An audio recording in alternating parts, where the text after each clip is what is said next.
Section 1.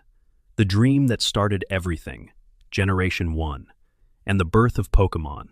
There is a small suburb on the western edge of Tokyo called Machida, and if you had visited it sometime in the early 1970s, you might have found a child wandering its edges out past the last row of houses, down the slope to where the land softened and opened up, to the ponds and the tall grass and the shallow creeks that ran clear over stone.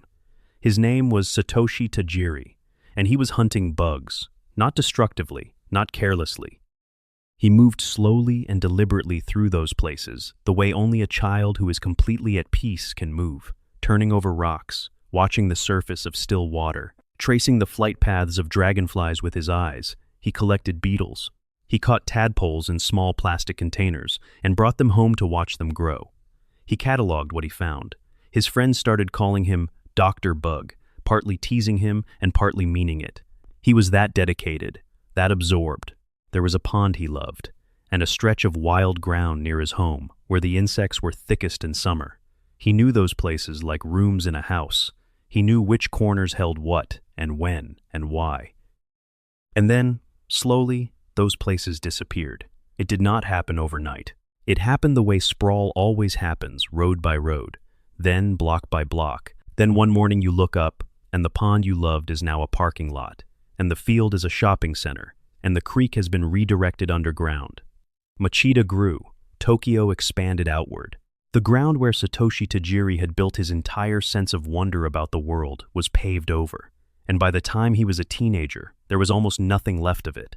He did not become bitter about this, at least not immediately. What he did instead was find the next place that absorbed him completely, the arcade. Video games grabbed him the way insects had grabbed him as a boy, with that same total, uncritical immersion. He spent hours in arcades. He started missing school. He nearly failed to graduate. And somewhere in that obsession, a completely different kind of curiosity began to grow in him. He wanted to understand how these machines worked. He wanted to take them apart. He started writing about them. In 1981, still a teenager, Tajiri co-founded a fanzine about video games with his friend Ken Sugimori, a hand-stapled, photocopied newsletter that they distributed wherever they could. They called it Game Freak. It was raw and enthusiastic and deeply sincere. Over time, it developed a following. It led to connections. And then, in the late 1980s, Tajiri had a vision that would take the next 6 years of his life to realize. He had seen the Game Boy. Nintendo had released the system in 1989, a small, gray, brick-shaped handheld with a green-tinted screen and a cartridge slot on the back. It came with a cable. The Game Boy Link cable, it was called. It allowed 2 Game Boys to be connected for multiplayer games. And when Tajiri saw someone using it, something clicked in his mind with the force of a locked door finally opening. He saw insects. Specifically, he saw the image he remembered from childhood bugs traveling along a wire, moving from one place to another, connecting separate worlds through a single thin thread. The link cable was a wire. 2 Game Boys were 2 worlds. And what if, on those Game Boys, you could catch creatures and trade them through that wire?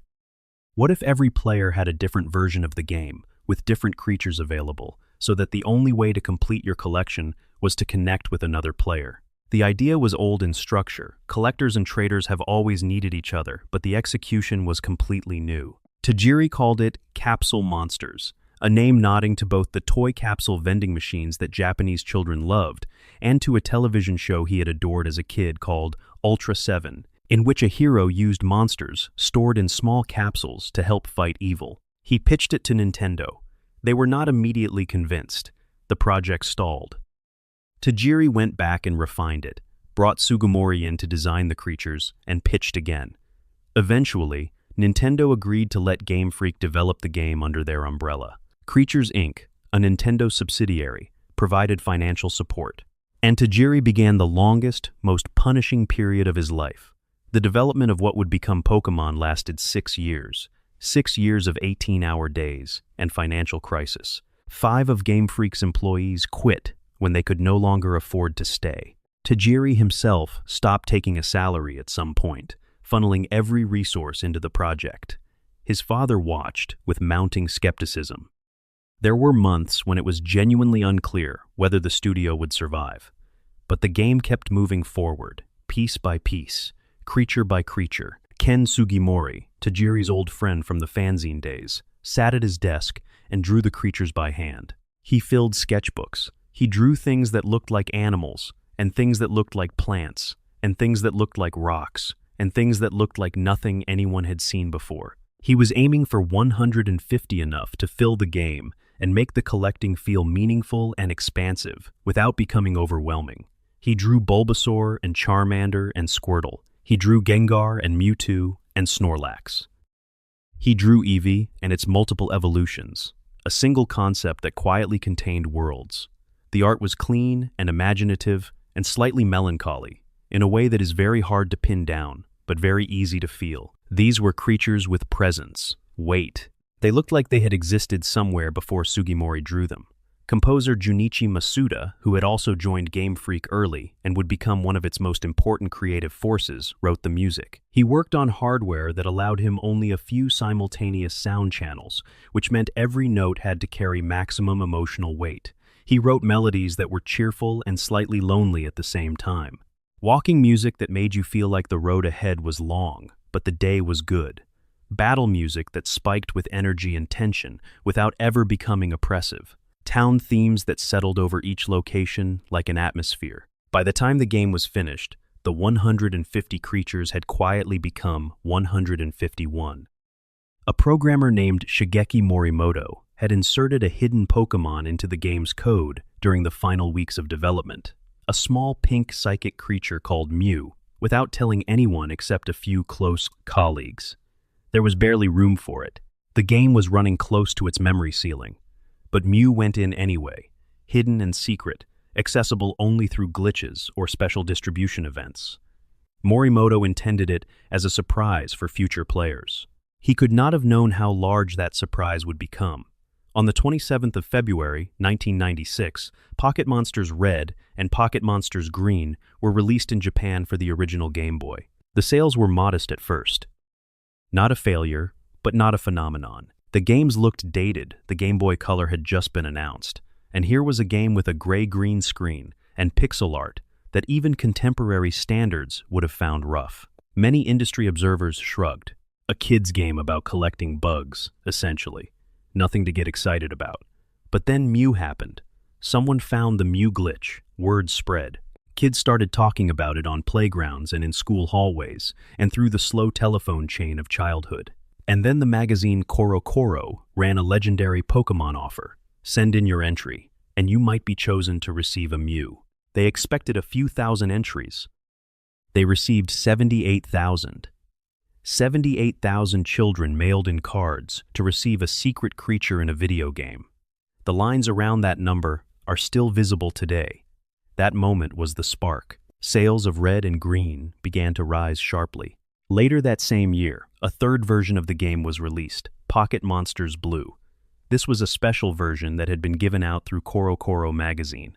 It had improved graphics and audio compared to Red and Green, and was essentially an upgraded, more polished version of the same game. When Nintendo prepared the international release, they brought the Blue version's improvements to both cartridges. So the games that reached North America in September 1998 as Pokémon Red and Pokémon Blue were, under the hood, already something more refined than what Japan had first received.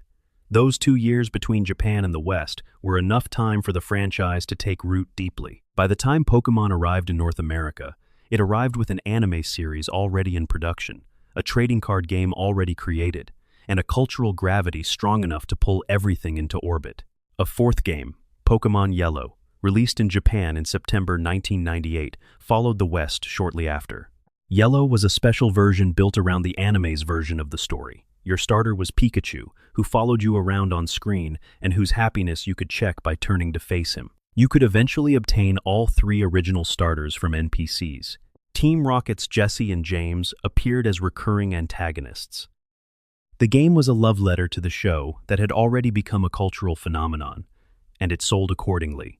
But let us stay with the original 151 for a moment longer, because they deserve it. Rhydon is, by many accounts, the first Pokémon ever programmed into the game's code. Not the first designed, not the first drawn, but the first one whose data sat at the top of the internal list. This is why so many early statues in the game look like Rhydon, because Rhydon was the anchor point, the first test case, the template against which everything else was measured. Ken Sugimori's earliest drawings, though, may have gone to Clefairy, the small pink fairy-like creature that was actually considered as the franchise mascot before Pikachu was chosen. Clefairy was the star of the early Pokémon manga adaptation. But when producers looked at which Pokémon tested best with children of different genders and different backgrounds, Pikachu's round shape and bright yellow color kept rising to the top. Pikachu became the face of everything. The 151 creatures of Generation 1 drew from mythology, folklore, pop culture, nature, and pure imagination in roughly equal measure. Gyarados came from a Chinese legend about a carp that swam upstream and leaped over a waterfall called the Dragon Gate, transforming into a dragon in the process, which is why Magikarp's hopeless flopping eventually produces something terrifying. Jinx's original design borrowed unconsciously from elements of Japanese winter folklore, leading to a design controversy years later that forced a color change. Hitmonlee and Hitmonchan were named for Bruce Lee and Jackie Chan in English, while in Japanese, they referenced real Japanese martial artists, Tadashi Sawamura for the kicker, Hiroyuki Ebihara for the boxer, showing how deeply the localization teams reshaped cultural references for each audience. Missing No, perhaps the most famous glitch in gaming history, was not purely an accident. Game Freak had left placeholder data in the code to prevent the game from crashing when it referenced empty Pokédex slots. Those placeholders had sprites, cry data, and stat structures, because a crash-prone game was worse than a weird-looking one. When players found ways to access those slots, they found Missing No, not as pure chaos, but as a shadow of the game's own architecture, a ghost of the programming process itself, visible through a crack in the wall. And there is one more thing worth noting about this period, something that gets overlooked in hindsight.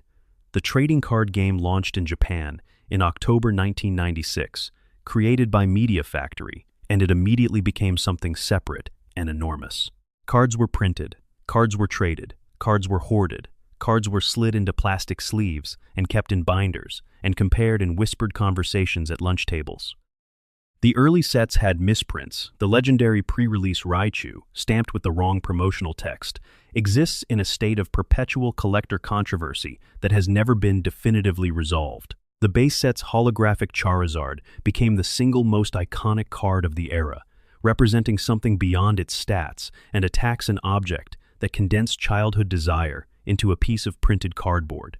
By 1998, when Pokémon arrived in North America, it was already a machine. The games, the anime, and the cards arrived together and reinforced each other in every direction. Kids watched the show and wanted to play the game. They played the game and wanted the cards. They collected the cards and wanted to watch the show. The whole thing was a closed loop of pure enthusiasm, and it ran on itself for years without losing pressure. The anime premiered in Japan in April 1997. The protagonist was named Satoshi, after Satoshi Tajiri, and he would be renamed Ash Ketchum for Western audiences. He was 10 years old, from a small town called Pallet, and he arrived at Professor Oak's lab one morning to find that all the good starter Pokémon had already been chosen by more punctual trainers. What was left was a Pikachu who did not want to be anyone's partner. Their early relationship was hostile. Pikachu refused to go into its Pokéball. And then, during an attack by a flock of Spearow, Ash threw himself in front of the assault to protect Pikachu, and something shifted between them. That moment, a child protecting a creature that distrusted him became the emotional foundation of the entire franchise. Meowth, Team Rocket's talking cat, became one of the anime's most beloved characters through what was essentially improvisation. His Japanese voice actress, Inuko Inuyama, gave him a particular kind of streetwise, world-weary delivery that was not in the script. The writers noticed how well it worked, and gave him more lines, more scenes, more backstory.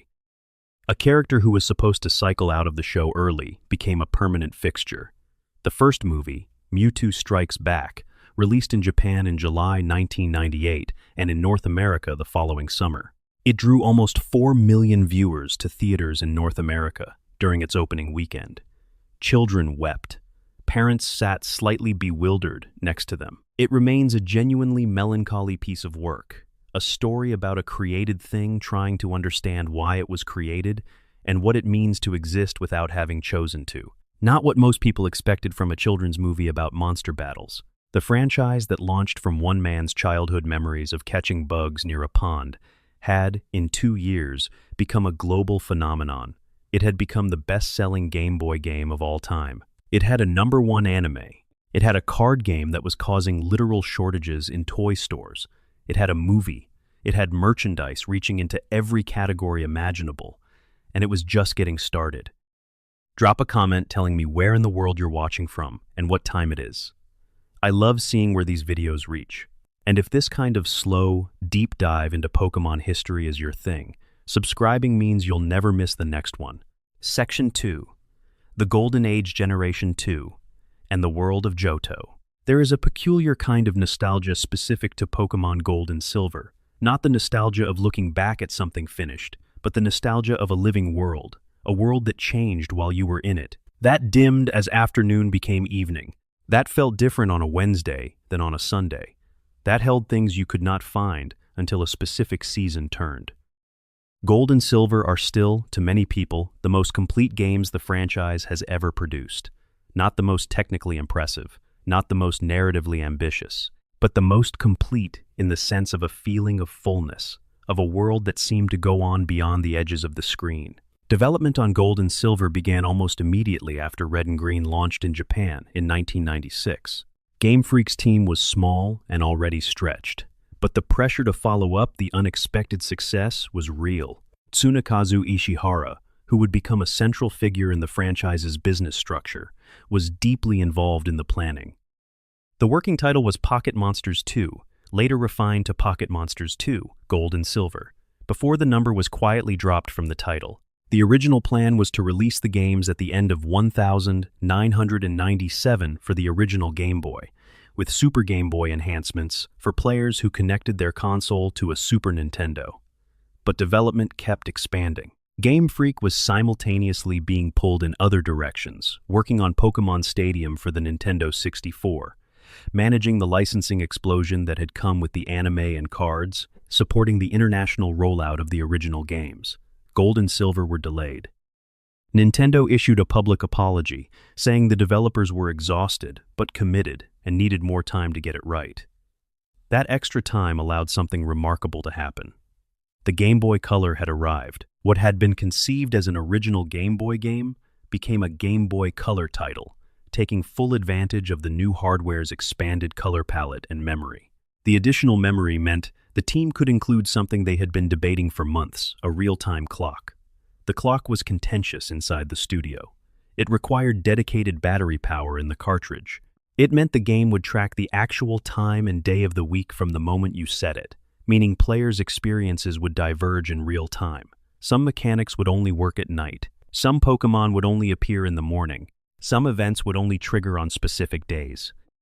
The game would, in effect, be slightly different for every single person playing it, depending on when they picked it up. Nintendo worried this would frustrate players. They considered making it optional, but the team pushed to keep it, and ultimately it stayed, and it became one of the most important design decisions in the franchise's history. The clock transformed Pokémon from a static world you explored into a living one you inhabited. Is less than. BR is greater than. Is less than BR. Is greater than. Hoot Hoot and Noctowl only appeared in the wild starting in the late afternoon. Certain mushroom Pokémon only showed up after rain. The bug catching contest ran on specific days of the week. Eevee could evolve into Espeon during the day through high friendship, or into Umbreon at night under the same conditions. The legendary beasts Raikou, Entei, Suicune wandered the overworld in real time, moving as you moved, requiring you to track them down like actual wild animals. The Pokémon Gear, the in-game phone and map and radio device, let NPCs call you and tell you things were happening right now, today, if you hurried. Gold and Silver, released in Japan on the 21st of November, 1999. In North America, they arrived on the 15th of October, 2000. In Europe, on the 6th of April, 2001. The games introduced 100 new Pokémon, bringing the total to 251. These creatures were organized into the new Johto region, a western extension of the world established in Generation 1. Johto was, in feel and design, quieter than Kanto, more rural, more ancient feeling, more steeped in Japanese folklore. Where Kanto had felt like a world of trainers and adventure and forward momentum, Johto had a different energy, slower roads, older towns, shrines and traditional clothing, and stories that had been passed down for generations. The starters were Chikorita, Cyndaquil, and Totodile. Chikorita was a gentle, grass type shaped like a pale green leaf-bearing dinosaur, sweet-natured and slightly overlooked. Cyndaquil was a small fire mouse who curled up when frightened, its flames only emerging when it was excited or threatened.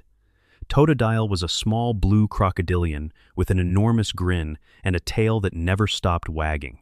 They were some of the most endearing starter designs the series would ever produce.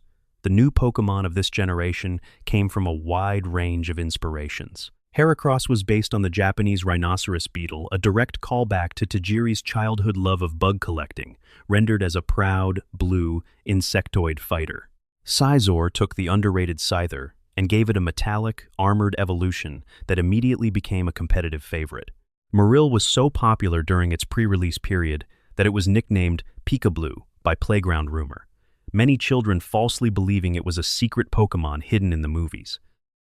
Espeon and Umbreon gave Eevee 2 new evolutionary paths and instantly became fan favorites, partly because the conditions to obtain them, raising a Pokémon's friendship under specific time-of-day conditions, made each one feel earned in a way that buying an evolution stone never quite did. The breeding system arrived with this generation. Players could now leave 2 compatible Pokémon together at the daycare and eventually receive an egg containing a new baby Pokémon. This mechanic, seemingly simple, opened an entire dimension of gameplay that would eventually evolve into one of the most elaborate systems of competitive preparation in any video game. The specific Pokémon Ditto was given a special role as a universal breeding partner, a deliberate design decision made late in development specifically to ensure that players could always breed any species they needed, because Ditto's shape-shifting nature made it narratively coherent that it could pair with anything. Held items arrived. Pokémon could now carry objects into battle berries that healed status conditions, stones that boosted certain types, choice bands that locked moves but enhanced power. This added a layer of strategy to battles that had previously been purely about which moves you knew and what stats you had. 2 new types were introduced, Steel and Dark. Steel was added specifically to balance the then-dominant Psychic type, which had very few weaknesses in Generation 1.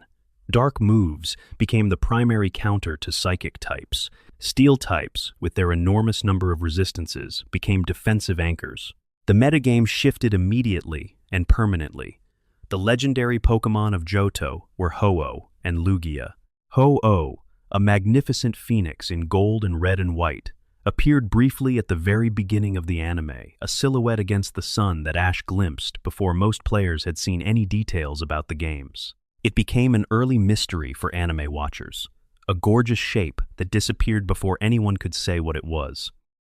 Lugia, the silver counterpart, appeared in the second Pokémon movie, and its design, all pale blue and angular, almost architectural in its precision, was unlike anything the series had produced before. The movie landed in North American theaters in the summer of 2000 and drew enormous numbers. The legendary beasts Raikou, the electric tiger, Entei, the magma-wrapped lion, Suicune, the water panther, had a story attached to them. According to lore, the 3 had perished in a fire at the burned tower in the city of Ecruteak, then been resurrected by Ho-Oh. They were, in effect, the first Pokémon given a genuine death and resurrection narrative.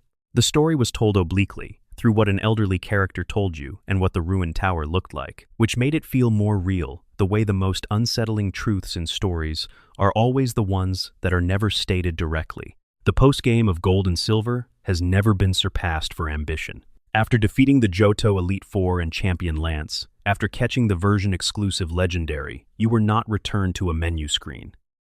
You were given a boat ticket, and the boat took you to Kanto, the entire region from the first games, all 8 gyms, all the routes between them, all the towns was accessible in the postgame. The gyms had been somewhat scaled back. their leaders carrying weaker teams than your fully trained Pokémon would face without difficulty, but the sheer act of being able to walk back into Pallet Town after winning the Johto Championship, to stand in the place where the story started, and see it through the eyes of someone who had traveled a continent created an emotional resonance that players still talk about more than 2 decades later. And at the end of all that, at the summit of Mount Silver, a wild-haired trainer stood alone in the snow, no fanfare, no announcement. Just a trainer standing in the highest place in the known world with a team of Pokémon trained to devastating levels. His name was Red. He was you. Or rather, he was who you had been in the previous game, the silent protagonist of Red and Blue, grown older and more solitary, retreated to the top of the world with his Pokémon because, apparently, when you had won everything, the only thing left to do was get further away from everything. The battle against Red remains one of the most evocative moments in all of gaming. Pokémon Crystal, released in Japan in December 2000 and internationally in 2001. It was the enhanced third version of Gold and Silver, adding animated battle sprites the first time the Pokémon had moved in the main series games. This sounds small but felt enormous, watching Cyndaquil flinch and shake, watching Raikou rear back before its attack, watching your own carefully trained team move with life.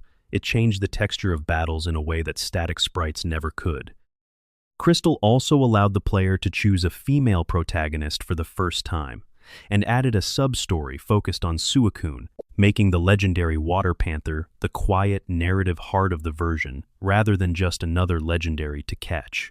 The Pokémon anime continued through this era with the Johto arcs, which were famously extensive: the Orange Islands arc, the Johto Journeys, Johto League Champions, and Master Quest ran for hundreds of episodes and saw Ash travel through the full extent of the new region. The show added Misty and Brock to the team, introduced Team Rocket's continued failures as a reliable comedic structure, and gave the franchise its most durable aesthetic: the road, the tall grass, the badge case filling slowly, the night spent outside under a canopy of stars.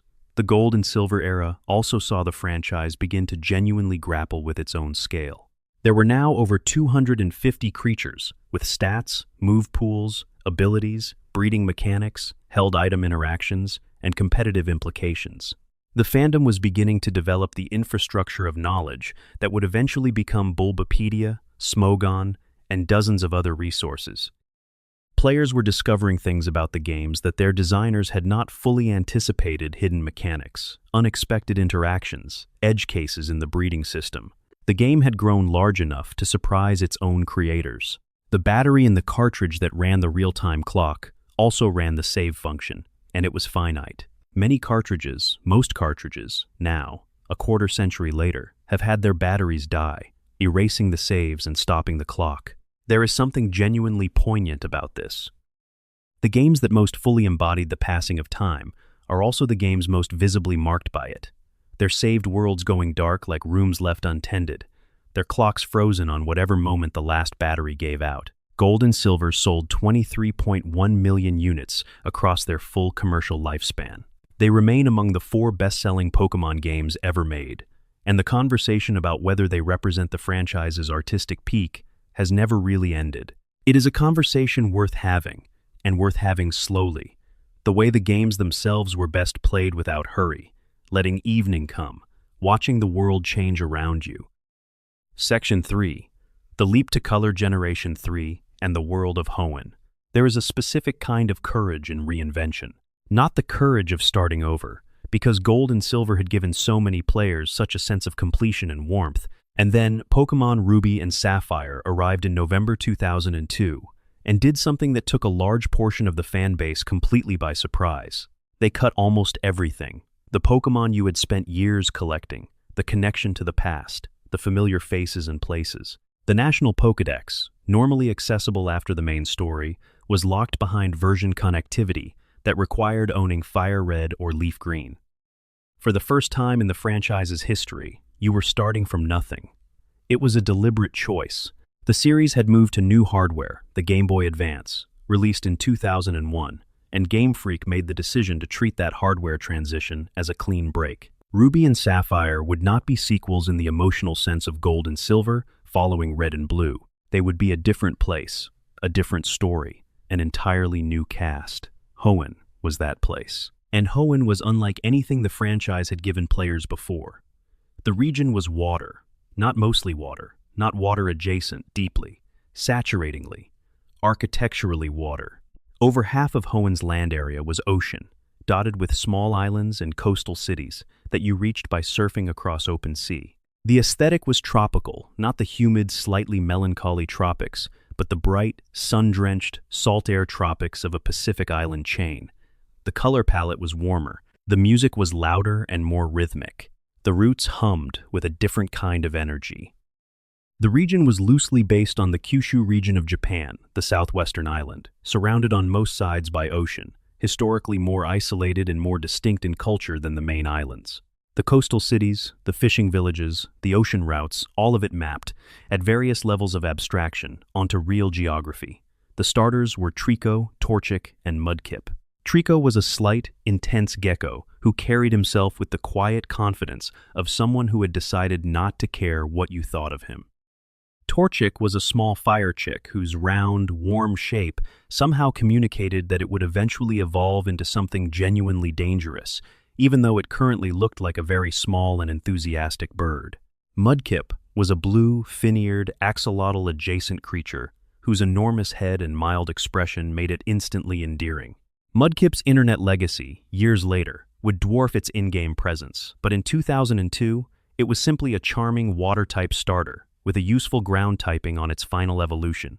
Junichi Masuda, who had composed the music for the earlier games, stepped into the director's chair for Ruby and Sapphire.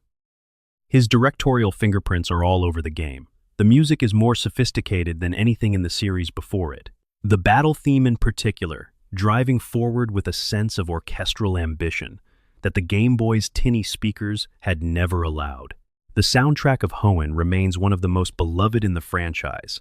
Its Route 120 theme and Lily Cove City music, capable of producing involuntary nostalgia in anyone who heard them at the right age. The villainous teams of this generation were Team Magma and Team Aqua, and what made them unusual was that they were genuinely ideologically opposed to each other, rather than both simply being variations on evil. Team Magma wanted to expand the land, drain the oceans, increase the territory available for human habitation, reshape the world for human benefit. Team Aqua wanted to expand the sea, flood the land, return the world to a more primordial ocean state, allow nature to reclaim what humans had taken. In Ruby, Team Magma was the dominant threat. In Sapphire, Team Aqua. Each team was wrong, and each team was wrong in a way that contained a grain of something worth thinking about. The legendary Pokémon who anchored these conflicts were Groudon and Kyogre. Groudon, the continental Pokémon, was a massive red and gray creature who could extend landmass and intensify sunlight.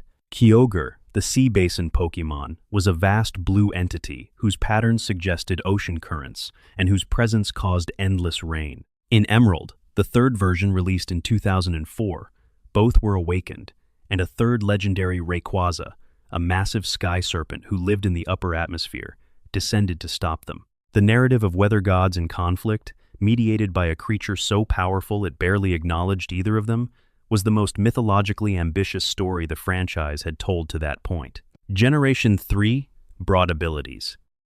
Every Pokémon now had at least one ability, a passive effect that activated during battle or in specific circumstances.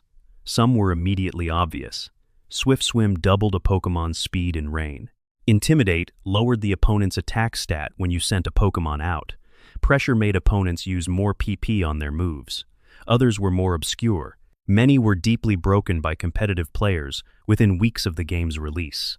Abilities fundamentally changed the texture of battles, turning what had been a system of stats and moves into something three-dimensional, where team composition involved not just type coverage, but ability interactions that cascaded across entire teams. Effort values and individual values, the hidden numbers underlying each Pokémon's stats, were also radically revised. The EV system was capped and made more accessible, meaning competitive trainers could now optimize their Pokémon's stat spread with a precision that had previously been difficult to achieve. This was the generation where the competitive scene began to move from underground obsession to something approaching mainstream acknowledgement. contest halls arrived. These were locations where you could enter your Pokémon in beauty, cuteness, coolness, cleverness, or toughness. Competitions judged not on battle prowess, but on a combination of the moves your Pokémon knew, the Pokéblock's handcrafted berry-derived treats you had fed them, and how well you read the audience during the contest performance. Contests were a different dimension of the game entirely, a softer, more personal way of engaging with your Pokémon that appealed to a portion of the player base who was never particularly interested in battling. They added texture to Hoenn in a way that made the region feel more like a place where different kinds of people lived and different kinds of things mattered. Fire Red and Leaf Green launched in Japan in January 2004 and internationally later that year. These were remakes of the original Red and Green, rebuilt from the ground up on the Game Boy Advance engine, with updated graphics, sound, and quality-of-life improvements. They served a dual purpose, giving newer players access to Generation 1's story and Pokémon on modern hardware, and providing the bridge for Generation 3 players to complete their national Pokédex by accessing creatures from the earlier games. The inclusion of the Sevii Islands, a chain of additional post-game islands not present in the original games, gave returning players something new to discover while still being faithful to the original experience. Fire Red and Leaf Green also contained an unused map in their code that data miners eventually identified as something remarkably similar to Johto's Olivine City. This has led to long-running theories that Game Freak considered including Johto as post-game content in the remakes, an echo of the way Gold and Silver had included all of Kanto after the main story. The code was never finished, the content never implemented, but it suggests that the idea of merging regions was being experimented with even at this stage, years before Heart Gold and Soul Silver would eventually do it properly. The anime in the Hoenn era underwent its own kind of reinvention. Misty departed, Brock stayed.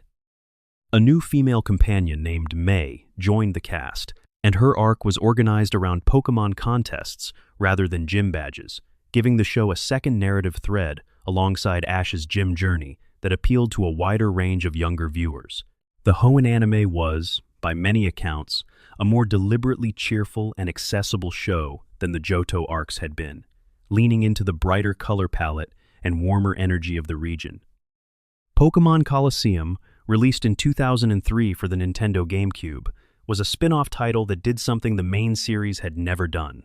It set the story in a desert region called Or, gave the player a morally ambiguous protagonist named Wes, who started the game already owning evolved Pokémon, and built its core mechanic around shadow Pokémon, creatures whose hearts had been artificially closed, making them aggressive and emotionally damaged, accessible to players only by snagging them from other trainers mid-battle, and then slowly purifying them through care and companionship. It was a darker story than anything the main series had attempted, and its sequel, Pokémon XD, Gale of Darkness, in 2005, deepened the lore further. The trading card game continued growing through this era, with expansions tied to each new game and hundreds of new cards entering circulation. The Pokémon Company had restructured the card game's tournament infrastructure, creating official competitive circuits with regional and national championships. Cards that had been simple childhood collectibles were becoming objects of genuine competitive value. The berry system in Ruby and Sapphire rested on a real-time growth mechanic tied to the Game Boy Advance's internal clock. Plants grew and produced fruit in real time over hours and days. This was elegant and immersive, until the clock battery inside the cartridge began to die.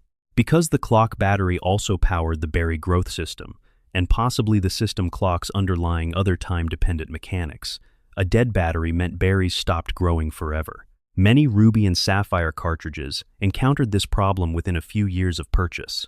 Game Freak eventually developed a patch for the game, distributed through connectivity with other titles, that restored berry functionality. But many players never knew the patch existed and simply accepted the broken mechanics as normal. It remains one of the stranger examples of hardware limitation quietly rewriting the experience of a game. The total Pokémon count stood at 386 by the end of Generation 3. The Pokédex had grown from Kanto's 151 into something that required strategic management. You could not simply catch everything in one game anymore. You needed to trade. You needed different versions. You needed connection cables and time and patience. The franchise had always been about connection. But by Generation 3, that connection had become genuinely complex. Hoenn was a bold game. It asked players who had spent years in Kanto and Johto to start over, to invest in new creatures, to find new favorites. Many players resisted. Some still argue that the disconnection from prior generations was a mistake, a fracture that left a generation of Pokémon inaccessible without elaborate workarounds.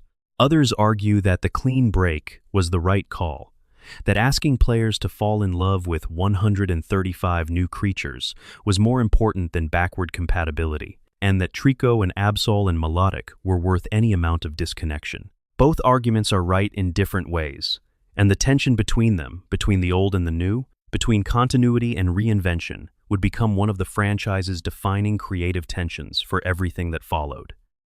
Section 4. The Mythology Era, Generation 4, and the World of Sinnoh. There is a moment, in Pokémon Diamond and Pearl, when you climb to the summit of Mount Coronet. It is the spine of the Sinnoh region, a mountain range that divides the continent into east and west, ancient and unchanging, running from the southern plains to the frozen northern tundra. At its top is the Spear Pillar, and if you have followed the story to its conclusion, you will witness the universe itself crack open here, the fabric of time or space, tearing apart, as the villains attempt to remake reality from scratch. It is the most operatically ambitious moment the franchise had yet attempted, and it worked. Generation 4 arrived in Japan on the 28th of September, 2006. The platform was the Nintendo DS, a dual-screen handheld that could render three-dimensional environments on its top screen, while displaying maps, menus, and touchscreen interactions on its bottom. Diamond and Pearl were not fully three-dimensional in the modern sense, but they were more visually spacious than anything that had come before. The environments had depth, buildings had height, the mountain had real menace. Development on Diamond and Pearl had been announced at a Nintendo press conference in late 2004. Junichi Masuda directed again. The original release target was 2005, but the games expanded in scope and shifted to 2006. Japan received them in September of that year. North America had to wait until the 22nd of April 2007. Australia got them in June, Europe in July. The wait for Western players was the longest it had ever been, and it created a particular kind of anticipatory suffering that the internet was only just beginning to give people the tools to document. The games introduced 107 new Pokémon. The starters were Turtwig, Chimchar, and Piplup. Turtwig was a small grass-type turtle whose shell bore a tiny tree, dignified and serious in its expression. Chimchar was a fire monkey, energetic and endearing, whose final evolution, Infernape, combined the fire and fighting types in a way that immediately made it one of the most powerful competitive Pokémon in the game. Piplup was a small blue penguin whose combination of haughtiness and helplessness charmed players across every demographic, and whose evolved form, Empoleon, added the steel type to give it one of the most interesting type combination in the franchise. The region of Sinnoh was based on Hokkaido, the northernmost of Japan's major islands, colder than the rest of the country, more sparsely populated, with a landscape that runs from volcanic mountains to open plains to wetlands to cold northern ocean. The aesthetic of the games reflected this. Sinnoh was mountain country, with snow accumulating on higher paths, with routes that wound through forest and overpasses and along the edges of vast, dark lakes. Those lakes were important. There were three of them: Lake Verity, Lake Acuity, Lake Valor, arranged across Sinnoh like three eyes watching the landscape. Each contained a legendary Pokémon: Uxie, the being of knowledge; Mesprit, the being of emotion; Azelf, the being of willpower. Together they were called the Lake Guardians, and they were understood within the game's mythology as the creators of the human soul, the source of all mind, feeling, and determination in the living world. Above the Lake Guardians sat Dialga, Master of Time, and Palkia, Master of Space, the two legendary Pokémon whose names appeared on the game boxes, massive prismatic creatures whose existence was tied to the game's central story. And above them, indifferent and incomprehensible, existed Arceus, the original one, the Pokémon who, in the game's cosmology, created the universe itself. Arceus was a normal-type creature with 120 base stat points in every stat, an elegant white quadruped wearing a golden ring, who had laid down and rested after creating reality and had been sleeping ever since. Players could only obtain it through a special event item, but its presence in the lore elevated the entire franchise's mythology to something it had never quite been before. The presence of creation mythology in a children's video game about collecting monsters was handled with a deft lightness.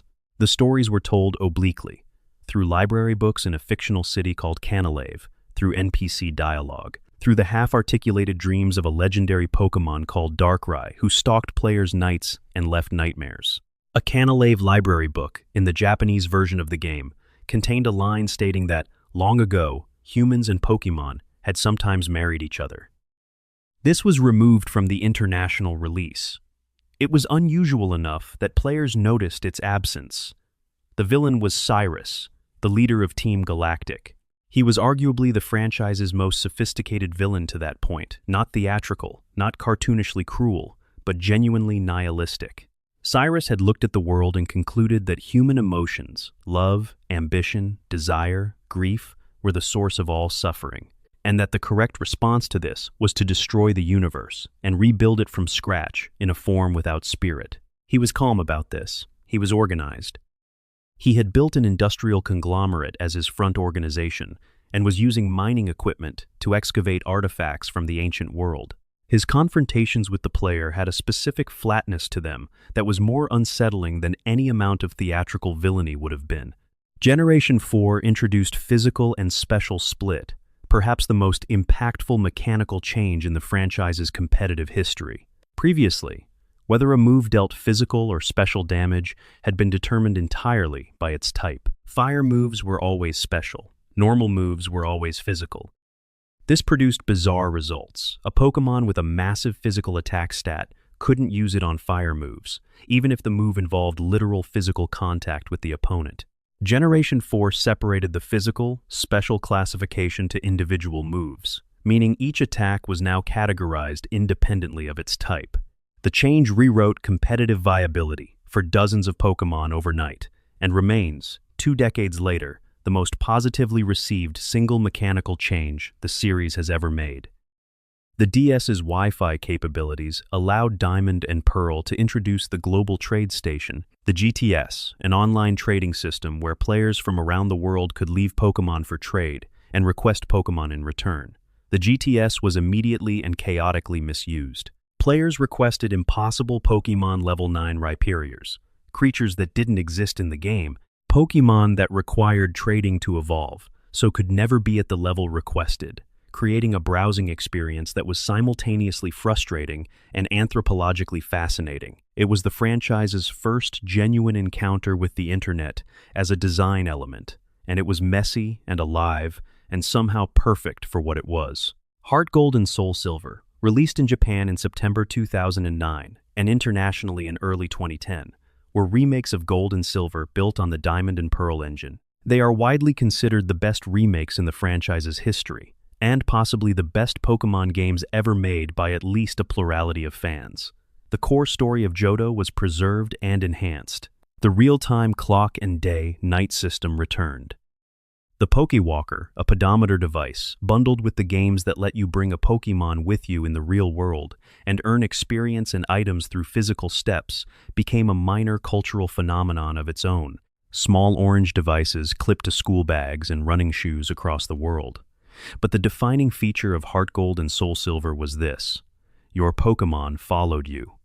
Not just your starter, as in yellow, your entire party, the first creature in your lineup, walking behind you as you moved through the world. You could turn and face your Pokémon and interact with it, and it would respond differently depending on its species, its happiness level, the location, and dozens of other variables. Watching a Typhlosion lumber behind you through the burned tower, watching a tiny Marill bounce across the ice paths near Mahogany Town, watching the expressions of creatures you had raised from eggs change as they grew more comfortable with you. It added a dimension of emotional presence to the games that had never previously existed in the franchise, and that would not be properly revisited for another decade. The anime ran through the Diamond and Pearl era, with the franchise's longest single arc, Dawn, replaced May as Ash's new companion, focusing on Pokémon contests and the Grand Festival circuit, while Ash pursued the Sinnoh League. The Diamond and Pearl anime is remembered for featuring some of Ash's most tactically sophisticated battles in the series' run, particularly the battles against Gym Leader Fantina and the fierce rivalry with Paul, a cold and dismissive trainer whose philosophy of releasing Pokémon who didn't perform to expectations served as a counterpoint to everything Ash represented. By the end of Generation 4, the Pokédex had reached 493 Pokémon.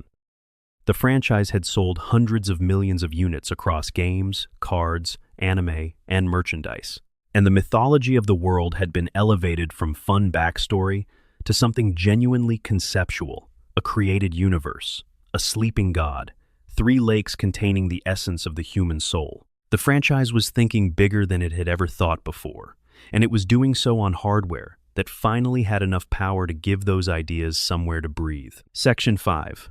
The Storytelling Revolution, Generation 5, and the World of Unova. When Pokémon Black and White launched in Japan on the 18th of September 2010, they were not universally beloved.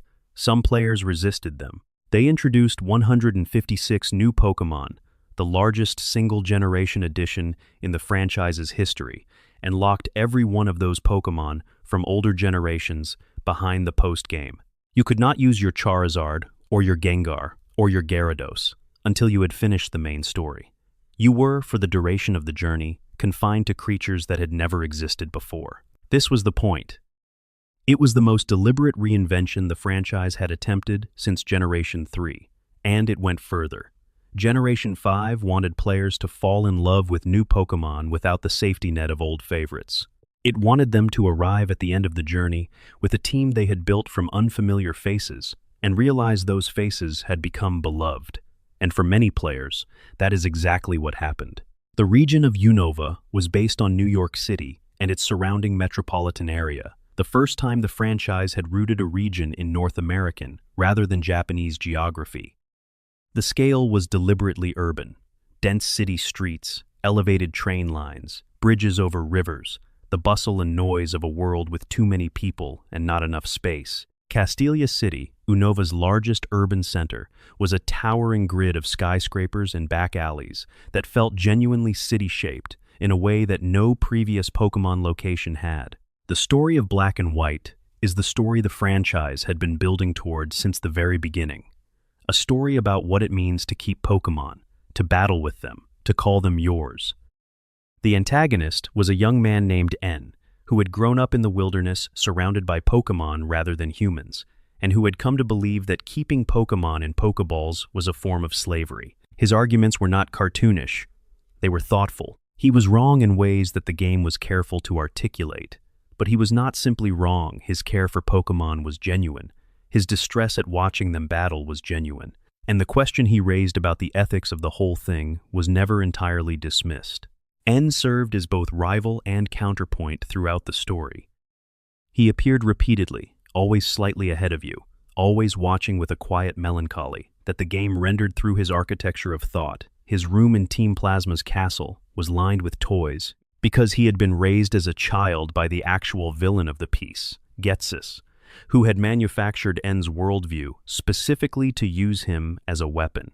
The revelation that N had been exploited by his own father, that his sincere idealism had been shaped and weaponized from infancy, gave the story a genuine emotional weight that surprised players and critics alike. Getsis himself, when he was revealed as the true antagonist, was one of the franchise's most compelling villains, not because he was powerful, though he was, but because of the specific cruelty he directed at N in the final confrontation. There was a line he delivered, dismissing N as something less than human, that landed with unusual force for a game marketed to children. The legendary Pokémon were Reshiram and Zekrom, a white dragon of truth and a black dragon of ideals. The assignment of Reshiram to truth and Zekrom to ideals, rather than the more intuitive reverse, was deliberate. The game wanted players to think about what it meant to pursue truth without ideals, or ideals without truth, and whether either was sufficient on its own. The third legendary, Kyurem, represented the state of having neither a dragon frozen and incomplete, neither truth nor ideals, waiting in the giant chasm for something that might make it whole again. The Pokémon designs of Generation 5 were divisive in ways that have only softened with time. Vanillix, an ice cream cone Pokémon, was widely mocked. Garbodor, a garbage bag Pokémon, inspired complaints about running out of ideas. Clink-Clang, a gear-themed steel type, felt mechanical in the wrong direction. But the generation also produced Chandelure, a ghost chandelier of extraordinary visual elegance.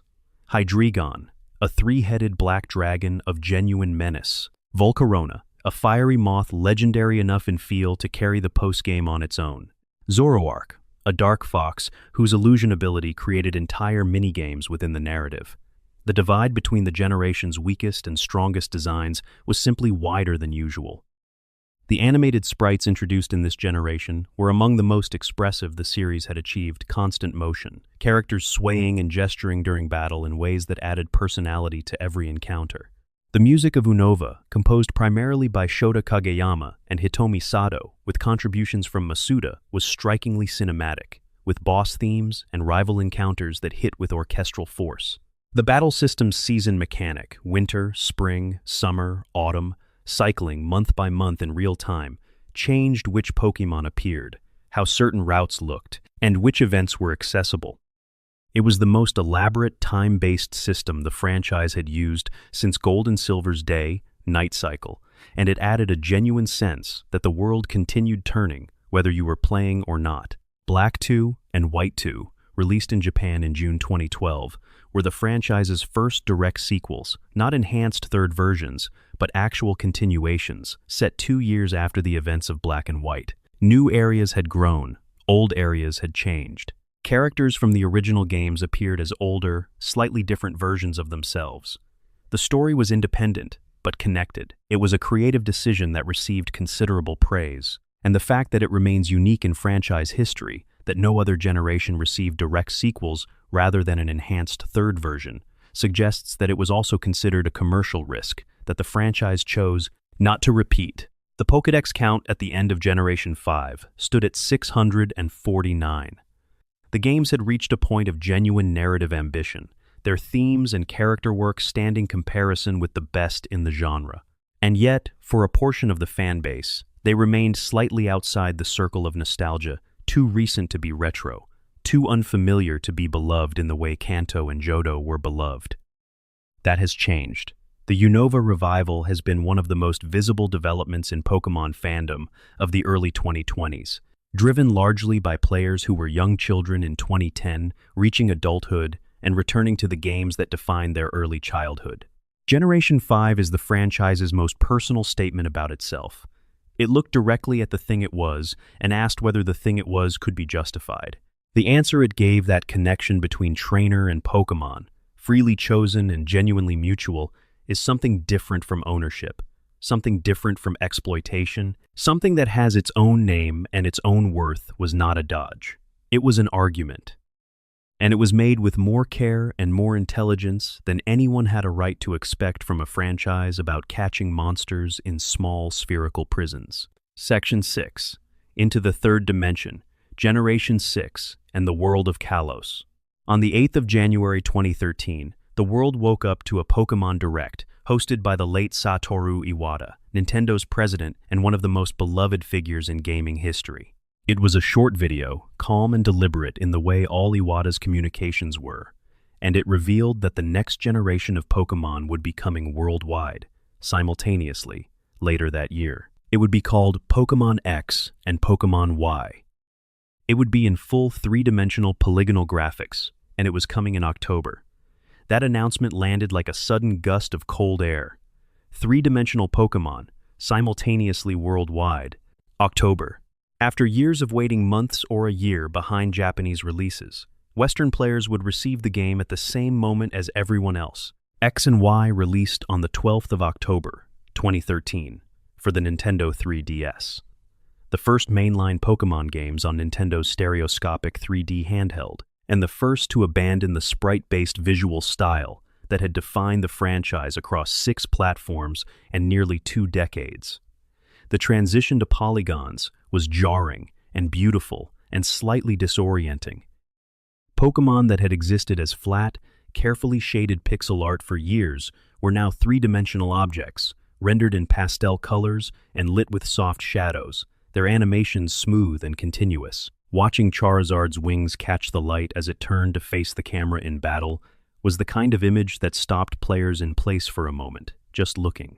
The region was Kalos, based on France, and specifically based on Paris, with the game's largest city, Lumiose, organized around a radial boulevard pattern centered on the Prism Tower, an obvious analog to the Eiffel Tower. The aesthetic was deliberately romantic. Cobblestone streets, cafe culture, fashion boutiques, a landscape that moved from rolling countryside through industrial districts to mountain passes dusted with snow. It was the franchise's most explicitly picturesque setting, and it was designed with enough visual detail that walking through it felt genuinely different from any previous Pokémon region. The starters were Chespin, Fennekin, and Froakie. Chespin was a grass-type chipmunk whose final evolution, Chestnut, clad itself in heavy armor in an unexpectedly defensive direction. Fennekin was a firefox whose elegant evolution line culminated in Delphox, a psychic-type magician with an otherworldly presence. Froakie was a blue frog with a collar of bubbles, whose final evolution, Greninja, became one of the most important competitive Pokémon of its era and was chosen by fans worldwide as the fourth fighter in Super Smash Bros. Through a democratic vote, a level of cultural penetration that even the most popular previous Pokémon had rarely achieved. Mega Evolution was the headline mechanic. Through special Mega Stones items that could be held by specific Pokémon, certain fully evolved Pokémon could undergo a temporary, battle-only transformation into a more powerful form. The transformation was dramatic. The Pokémon's appearance changed substantially. Its stats redistributed and inflated. Sometimes its type or ability changed along with them. Mega Charizard Den turned the familiar orange dragon black and blue, and gave it the dragon typing. It had been denied since 1996. Mega Mewtwo was sleeker and more dangerous. Mega Gardevoir was ethereal. Mega Absol sprouted wings. The Mega Evolution mechanic was explicitly designed to be temporary. An earlier concept in development had treated Mega Evolutions as permanent, irreversible changes, but the team concluded that permanent power gains would break the game's balance irreparably, and that the dramatic tension of choosing when to activate a Mega Evolution was itself a strategic layer worth preserving. The decision to keep it as an in-battle transformation rather than a permanent form change added a theatrical dimension to battles that players immediately embraced. The Fairy type was introduced alongside the new generation's Pokémon, and it was added for a specific purpose, to counterbalance Dragon types, which had accumulated enormous competitive power over the preceding generations. Dragon was resistant to almost every common type. Dragon moves were devastating. The type needed a hard counter that was immune to them outright, and Fairy pink and whimsical in design, remapping the franchise's long-held associations between appearance and power served that purpose. Several existing Pokémon had their types revised to include Fairy. Jigglypuff, Clefairy, and Togepi received the new typing. Fairy was also strong against Dark and Fighting, giving it additional relevance beyond just dragon checking. The metagame shifted immediately. Trainer customization arrived for the first time in the main series. Players could change the appearance of their avatar: hair color, eye color, clothing, shoes, accessories. Not in overwhelming detail, but enough that your character felt like yours rather than like a default. It was a small thing and an enormous thing simultaneously. Players had been asking for it for years. The story of X and Y was built around AZ, an ancient king who had lost his beloved Pokémon in a war 3,000 years before the events of the game, and who had built an ultimate weapon to resurrect it. The weapon had worked. The Pokémon had come back to life. And then it had left him, unable to reconcile the fact that its resurrection had required the deaths of countless other Pokémon. AZ had spent 3 millennia walking the world, immortal and unable to die because he had absorbed the energy of the weapon, searching for that one Pokémon and finding nothing.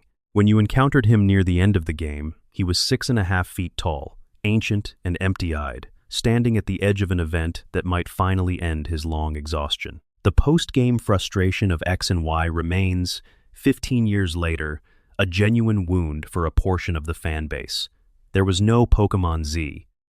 The third legendary, Zygarde, a serpentine creature made of cells that could aggregate into different forms, connected thematically to the concept of ecosystem balance, received no dedicated game, and was clearly designed for one. When the story of Kalos was left without a conclusion, and its unfinished threads were transplanted awkwardly into the next generation's games, many players felt they had been left holding the first half of something they would never see finished. But the transition to 3D was a genuine achievement. Watching a full team of Pokémon rendered in smooth, three-dimensional space, seeing attack animations that filled the screen with light and motion, navigating cities that had visual depth and scale, all of it felt like the fulfillment of a promise that the franchise had been building toward since the first time someone had played an earlier game and wondered what it would look like if it were bigger. Pokémon Omega, Ruby, and Alpha Sapphire, released in November 2014, were remakes of Ruby and Sapphire, built on the X and Y engine. They brought the Hoenn region into the third dimension, updated the story and characters, expanded Mega Evolution with dozens of new forms, including Mega Rayquaza, and introduced the Delta episode, a post-game scenario involving an asteroid threatening to destroy the world, that ended with a space sequence so over the top in its ambition that players genuinely did not know what to make of it. The scene in which Rayquaza soars into space trailing light, while heroic music plays, remains one of the most bizarre and wonderful moments in the franchise's history. The 3DS era brought a new level of connectivity to the franchise. The Pokémon Bank, a cloud storage service, allowed players to store and transfer Pokémon across games for a small annual fee. It was the beginning of the franchise's engagement with digital infrastructure, and its eventual shutdown in 2024, coinciding with the end of Nintendo's online services for the 3DS, created a final deadline for transferring any Pokémon still stored in it, producing a small wave of melancholy among players who had held on to their oldest, most carefully raised team members in that cloud space for years. The Pokédex stood at 721 by the end of Generation 6. The franchise was 18 years old. The children who had played the original games in 1996 and 1997 were adults now, and some of them had children of their own who were playing X and Y for the first time without any knowledge of what had come before, discovering the wonder of the thing fresh, as if it had just been invented. Section 7. Paradise found Generation 7 and the World of Alala. The franchise's 20-year anniversary fell on the 27th of February 2016. It had been 2 decades since Pocket Monsters Red and Green launched on the original Game Boy. 2 decades since Satoshi Tajiri's vision of insects traveling along a wire had become the first pair of games in what was now the highest-grossing media franchise in human history. To mark the occasion, the Pokémon Company announced the next generation of games through a special Pokémon Direct, and Generation 7 began. Pokémon Sun and Moon launched worldwide on the 18th of November, 2016, on the Nintendo 3DS. The region was Alola, 4 tropical islands and 1 artificial one, based on Hawaii, bathed in perpetual warmth and color, organized around an island challenge that replaced the gym badge system entirely for the first time in the franchise's mainline history. The decision to remove gyms was the most structurally radical change the franchise had made to its core loop since its creation. Gyms were fundamental. Gyms were the rhythm. Arrive in town, find the gym, defeat the gym leader, receive the badge, move on. That rhythm had been the game's backbone across every generation. Removing it felt like removing something load-bearing. What replaced it was the Island Challenge, a system of trials, each presided over by a young trainer called a trial captain, culminating in a battle against a massive totem Pokémon that called for allies during the fight, and then a series of grand trials where the island kahuna served as the region's equivalent to a gym leader. The structure was slower and more embedded in the world's culture, each trial connected to the folklore and natural environment of its island, each kahuna a community figure, rather than a combat specialist who sat alone in a dedicated building waiting to be defeated. The starters were Rowlet, Litten, and Poplio. Rowlet was a small round owl who wore a bow tie of leaves, a grass and flying type whose final evolution, Decidueye, became a spectral archer. Litten was a black fire cat, reserved and watchful, whose final evolution, Incineroar, turned it into a professional wrestler, a design that was initially controversial and is now widely beloved. Poplio was a blue sea lion with a ruff, cheerful and slightly clumsy, whose final evolution, Primarina, turned it into something genuinely beautiful, a singing siren of the sea, ice blue and moonlit, performing to audiences of water and light. Alolan forms were a new concept. Certain Pokémon from earlier generations had adapted to Alola's specific environment, developing different types and appearances from their standard forms. Alolan Vulpix and Ninetales were Ice-type, pale as snow, living at high altitude where the climate suited them. Alolan Raichu was Psychic-type, surfing on its tail. Alolan Marowak was Fire and Ghost, carrying a flaming bone, its grief transformed into something fierce. The concept was immediately popular and opened the door to regional forms as a recurring mechanic. The Ultra Beasts were the generation's most conceptually unusual addition extra-dimensional entities that arrived through portals called Ultra Wormholes, creatures so unlike any Pokémon that existed that even the Pokéball had trouble recognizing them. They had designations rather than just names, UB01 through UB09, plus additional forms in the enhanced versions Ultra Sun and Ultra Moon. They looked like nothing else in the franchise. Architectural, hallucinatory, made of materials that didn't exist, moving in ways that didn't quite follow normal physics. They were simultaneously the most and least Pokémon-like things ever included in the franchise. The Beast Balls designed to catch them clicked with a sound unlike any other Pokéball. Even the act of capturing them felt different. The story of Sun and Moon was organized around the Ether Foundation and its president, Lusamine, a beautiful, apparently generous woman whose surface philanthropic work concealed an obsession with the Ultra Beasts, so intense it had consumed her entirely. Her relationship with her children, Lily and Gladion, was the emotional center of the story. Lily's journey from fearful caretaker of a mysterious Pokémon called Nebby to someone who could stand on her own in the world. Gladion's anger and isolation as he tried to protect his family from the inside out. This was a story about parental harm and its lasting effects, told with more directness than any previous Pokémon game had managed. The tutorial in Sun and Moon was notoriously long and so hand-holding that players returning from older generations found it difficult to tolerate. The game barely released control to the player in the first hour, guiding them through explanations of mechanics that any experienced player had known for 15 years. This was a design decision aimed at genuinely new players, and the games did attract enormous numbers of first-time Pokémon players. But it created friction for the returning audience that the franchise never fully resolved. The Z-moves were the generation's battle mechanic. Each Pokémon type had a corresponding Z-crystal, and once per battle, if your Pokémon held the right crystal and used the right base move, they could unleash a Z-move, a massively powered, dramatically animated attack that filled the screen with light and music, and took a second longer than normal moves. Some Pokémon had exclusive Z-moves that played specific animations.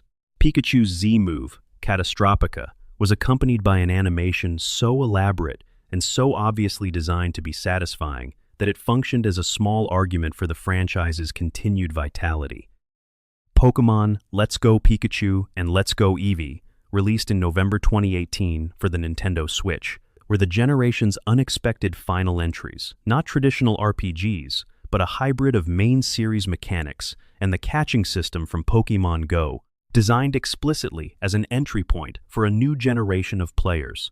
The games were set in Kanto, using the Heart Gold and Soul Silver era expanded story, with Go connectivity allowing players to transfer Pokémon from the mobile game and wild encounters replaced by a throwing-based catching mechanic.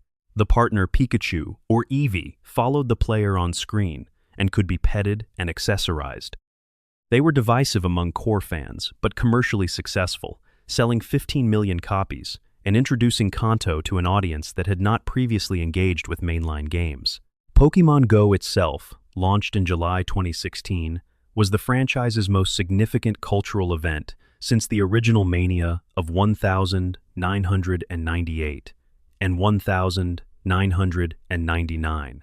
The augmented reality mobile game turned real-world geography into a Pokémon catching territory, overlaying game mechanics onto parks, roads, monuments, and cafes. In its first weeks, it was everywhere people gathered in public squares at midnight for rare spawns. Co-workers compared catches in office hallways, parents and children played together in a way the franchise had always promised, but rarely delivered. The game at its peak had over 100 million downloads and generated genuine public discussion about urban planning, access to green space, and what people chose to do with their attention when given a low-stakes digital objective. The franchise had reached a total of 807 Pokémon by the end of Generation 7. It had been 22 years. The creatures it had accumulated in that time formed a living archive of design sensibility across 2 decades, ranging from the elegant simplicity of the original designs to the Baroque complexity of some later additions, held together by a coherent aesthetic that somehow survived every expansion and revision. Each one had a name, a cry, a set of stats, a story. Each one had been someone's favorite. Section 8, the Wild Frontier Generation 8, Legends Arceus, and the Galar Experience. The announcement of Pokémon Sword and Shield on the 27th of February 2019, the 23rd anniversary of the franchise, was a moment the community had been building toward for 3 years. The Nintendo Switch had launched in 2017. The first mainline Pokémon games on a home console, a proper television screen, with the processing power to render a fully realized world, were coming. The reveal trailer showed rolling green hills, small towns with thatched roofs, enormous stadium crowds, a boy in a flat cap throwing a Pokéball, and in the distance, something vast and white at the edge of the moor. The region was Galar, based on the United Kingdom, specifically England and Wales, with the geography running from the industrial north to the rolling Midlands to the wild high country to the chalk coast. Towns were named after wool and textiles. The Gym Challenge was rendered as a sports league, with gym battles taking place in massive, packed stadiums, while a commentator narrated the action and tens of thousands of fans watched from the stands. The champion, Leon, was a beloved national figure, undefeated for years, charismatic and slightly oblivious, whose younger brother Hop was your main rival, and whose relationship with his legendary Pokémon Charizard was the emotional anchor of the story. The wild area was the headline feature, a large open-access region between the 3 main cities of Galar, where Pokémon of various levels roamed visibly in the world, rather than being hidden in tall grass. Weather changed in the wild area. Bright sunshine, sandstorm, snowstorm, overcast, fog, and the Pokémon available changed with it. Dense fog brought out Pokémon not available in any other weather. Rain brought out water types of unusual strength. The system created a genuine reason to spend time simply wandering, watching the sky, and seeing what appeared. Max raid battles were a new cooperative mechanic, up to 4 players working together online or locally to defeat a Dynamax Pokémon in a den, each player contributing attacks, while the Dynamax creature regenerated barriers and used boosted moves. Winning a raid gave players a chance to catch the Pokémon. The system became the primary source for Pokémon with hidden abilities, and certain rare Gigantamax forms were only available through raid events released on specific dates, creating a rolling event schedule that kept the community's attention week by week. Dynamax was the battle mechanic. Your Pokémon grew to enormous size for 3 turns. All moves upgraded to max moves with secondary effects determined by type, and the Pokémon's HP was doubled for the duration. Certain Pokémon had Gigantamax forms, visual variations on Dynamax, that changed the Pokémon's appearance dramatically and unlocked G-Max moves with unique effects. Gigantamax Charizard was a black dragon wreathed in blue fire. Gigantamax Gengar was the silhouette of a city street, reflecting in those enormous eyes, the buildings tiny below. Gigantamax Snorlax revealed a miniature ecosystem growing on its belly, flowers and mushrooms, and a small tree of uncertain origin. The story of Sword and Shield built toward the darkest day, a historical catastrophe in which Dynamax energy had spiraled out of control, and a creature called Eternatus, a vast alien Pokémon at the core of Galar's Dynamax phenomenon, had nearly destroyed the region 1,000 years before. The human king of that era had used the legendary Pokémon Zacian and Zamazenta to stop it. When Eternatus reawakened, the same pattern had to be repeated. The story was straightforward and did not aim particularly high, which was a notable contrast with the preceding generation's narrative ambitions. The controversy surrounding Sword and Shield centered on what the community called the Dexit decision, the announcement that not all previously existing Pokémon would be transferable into the games. For the first time, the National Pokédex was not simply unimplemented in the postgame, it was explicitly excluded. Pokémon not in Galar's regional Pokédex could not be brought in at all. The backlash was substantial and sustained. Producer Junichi Masuda cited the visual quality of each individual Pokémon model and animation as requiring too much time to implement for all 800+ species simultaneously. Many players found this explanation insufficient. The game sold 24 million copies regardless, the second best-selling Pokémon games in history at the time. But the wound of Dexit persisted in community conversation for years. Pokémon Legends Arceus, released in January 2022, was something the franchise had never quite made before. An action RPG set in Hisui the Ancient, pre-civilization version of the Sinnoh region, in which players worked as a member of the Galaxy Expedition Team's Survey Corps, cataloging and researching Pokémon in a world where humans and Pokémon were not yet living in easy coexistence, where wild Pokémon were genuinely dangerous, and where the act of catching was not a matter of wearing them down in battle, but of sneaking through tall grass and hurling Pokéballs from ambush. The game stripped out several decades of accumulated mechanical complexity and replaced them with something more immediate. Movement through a genuinely open landscape, Pokémon visible at all times, the player vulnerable and mobile rather than stationary and untouchable, behind a trainer's invisible fourth wall. Agile style and strong style moves let players adjust the speed and power of attacks in exchange for turn priority. Alpha Pokémon, massive, glowing-eyed versions of normal species, roamed the landscape as genuine threats, capable of one-shotting unprepared players who wandered too close. The Pokédex in Legends Arceus was a series of research tasks for each species. Observe it, use certain moves, catch a certain number of them, see it use a specific behavior rather than the single line of flavor text that had defined entries since 1996. It turned the act of learning about Pokémon into active engagement rather than passive reading. The request system gave the world's NPC characters agency and personality through the tasks they sent you on. The story, which built toward a confrontation with a corrupted divine Pokémon in a space outside normal reality, was the franchise's most mythologically ambitious narrative since Diamond and Pearl. Pokémon Brilliant Diamond and Shining Pearl, also released in 2021, were remakes of Diamond and Pearl, developed not by Game Freak, but by ILCA, the first time a mainline Pokémon game had been developed by an outside studio. They were faithful to the originals in a way that bordered on literal, the same maps, the same dialogue, the same progression, recreated in a chibi aesthetic that divided fans cleanly. Players who wanted nostalgia received it in concentrated form. Players who wanted the kinds of expansions that Heart Gold and Soul Silver had provided were largely disappointed. The DLC model that Sword and Shield had introduced, the Isle of Armor and the Crown Tundra, released in June and October 2020, marked the franchise's genuine embrace of downloadable content as a replacement for enhanced third versions. The DLC added new areas, new Pokémon, new storylines, and new legendaries accessible only to players who paid for the expansion pass. The Crown Tundra in particular, a frozen wilderness filled with legendary Pokémon from across the franchise's history, accessible through Dynamax Adventures, was warmly received. Its density of content and its nostalgic celebration of 2 decades of legends, winning back players who had cooled on the base games. Number section. The open world arrives Generation 9 and the world of Paldea.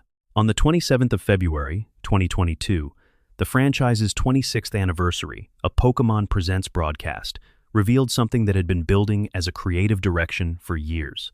The next mainline games would be set in the Paldea region. They would be fully open world. There would be no borders between areas. No invisible walls marking routes, no linear progression from city to city. You could, from the very beginning, go anywhere. Pokémon Scarlet and Violet launched worldwide on the 18th of November, 2022. The region was based on the Iberian Peninsula, Spain, and Portugal, specifically, with the central city of Messagoza modeled loosely on Salamanca's university architecture. The landscapes, cycling from Mediterranean coastline to sunburned plateau, to snowy mountain peaks, to dense forest. The starters were Sprigatito, Fuecoco, and Quaxley. Sprigatito was a mint green cat with leafy ear tips and an expression of perpetual mild offense. Fuecoco was a red-fire crocodilian with apple-shaped markings and a broad grin, the kind of creature who seemed entirely at peace with its own existence. Quaxley was a blue duck with a pompadour and a sailor's formal bearing, its evolution line becoming increasingly elegant and martial. The game's story was organized around 3 parallel paths: Victory Road, the traditional gym challenge, pursuing 8 badges and the champion's title; Path of Legends, a hunt for rare ingredients called Herba Mystica, held by enormous Titan Pokémon in various corners of the open world; and Starfall Street, a series of infiltrations of Team Star bases scattered across Paldea's wilderness. All 3 could be pursued simultaneously, in any order, interleaving at the player's discretion. The freedom was genuine and disorienting in equal measure, particularly for returning players accustomed to linear progression that curated encounters by difficulty. The terrestrial phenomenon was the generation's battle mechanic. Any Pokémon in Paldea could terrestrialize, acquiring a crystalline coating and gaining a Terra type that might or might not match its standard typing. A Water-type Pokémon might have a Fire Terra type, flipping its matchups entirely. Certain rare Pokémon had Terra types that made them competitive powerhouses in configurations that would have been inconceivable without the mechanic. The system was elegant and deeply competitively interesting, allowing for a level of team-building creativity that earlier gimmicks had not quite achieved. Paradox Pokémon were the generation's most conceptually audacious new category. Scarlet featured ancient forms, Pokémon from the distant past, resembling their modern counterparts but rendered as primitive, powerful variants from an era before recorded history. Violet featured future forms, mechanical, crystalline versions of the same Pokémon as imagined by a civilization centuries ahead of the present. Great Tusk was the ancestral analog of Donphan. Iron Treads was its technological mirror. The visual and conceptual contrast between past and future forms made each one feel like a meditation on what their base species actually was, at its core. The legendary Pokémon Koraidon and Miraidon were rideable companions from the beginning of the game, a first in the main series history. They transformed into motorcycles, sailing vessels, gliders, and climbing frames, giving the player freedom of movement across Paldea's open world without requiring any progression gatekeeping.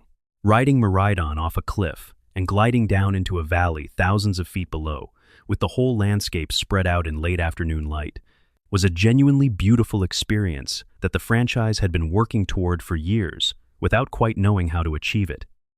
The story's final revelation, Area Zero, the massive crater at the center of Paldea where Paradox Pokémon had been emerging, and the professor's self-sacrifice at the heart of it, was the franchise's most emotionally affecting ending since Gold and Silver.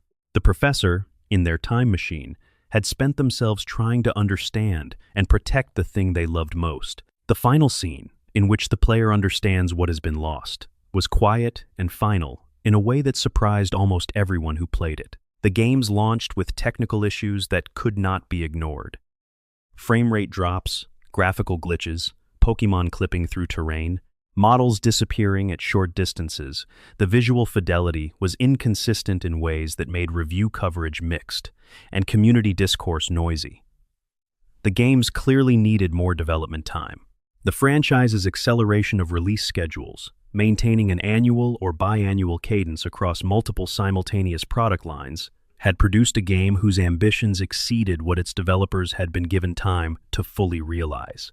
And yet, 24.36 million copies sold by December 2023. The game was, on its terms, a success. The open world worked more often than it broke. The Pokémon were wonderful. The story earned its ending. The terrestrial phenomenon added richness to competitive play. The 3-path structure gave Paldea a texture that linear games could not quite achieve. The DLC expansion, the Teal Mask, in September 2023, and the Indigo Disc in December 2023, addressed many of the base game's content gaps, added Pokémon from across the franchise's history, and deepened the world with new areas and characters that were received warmly. The Teal Mask took place in Kitakami, a rural mountain village during its annual festival. Rich with traditional aesthetics and a melancholy backstory, about a Pokémon who had been misunderstood and scapegoated for generations. The Indigo Disc moved to Blueberry Academy, an underwater school of extraordinary design, and built to a reunion of the game's main characters that carried genuine emotional weight. Together, they added a third legendary in the form of Terrapagos, whose true form could only be accessed through the combined power of every crystalline type. By the end of Generation 9, the total Pokémon count had reached 1,025, 9 generations. 28 years of continuous expansion. A world that had grown from 151 creatures to over 1,000, from one pair of games to dozens, from one boy catching bugs near a pond to the largest entertainment franchise the world had ever seen. Section 10. The Legacy, what Pokémon means, and where it has gone. Let us go back to that pond for a moment, the one in Machida, the one that no longer exists. Satoshi Tajiri made Pokémon because he wanted children who had never had access to the world. He lost the fields and creeks and ponds and forests where he had spent his early years to feel some version of what he had felt. There, the thrill of searching, the patience of waiting, the particular joy of finding something you had been looking for and feeling in that moment, like the world was organized in your favor. He wanted to give that experience to children who had no pond to visit, no creek to explore, no tall grass to wade through on a summer morning. He wanted to put it in their hands on a small gray plastic rectangle and let them take it anywhere. That mission has not changed in 28 years. The hardware has changed. The graphics have changed. The number of creatures has grown from 151 to 1,025.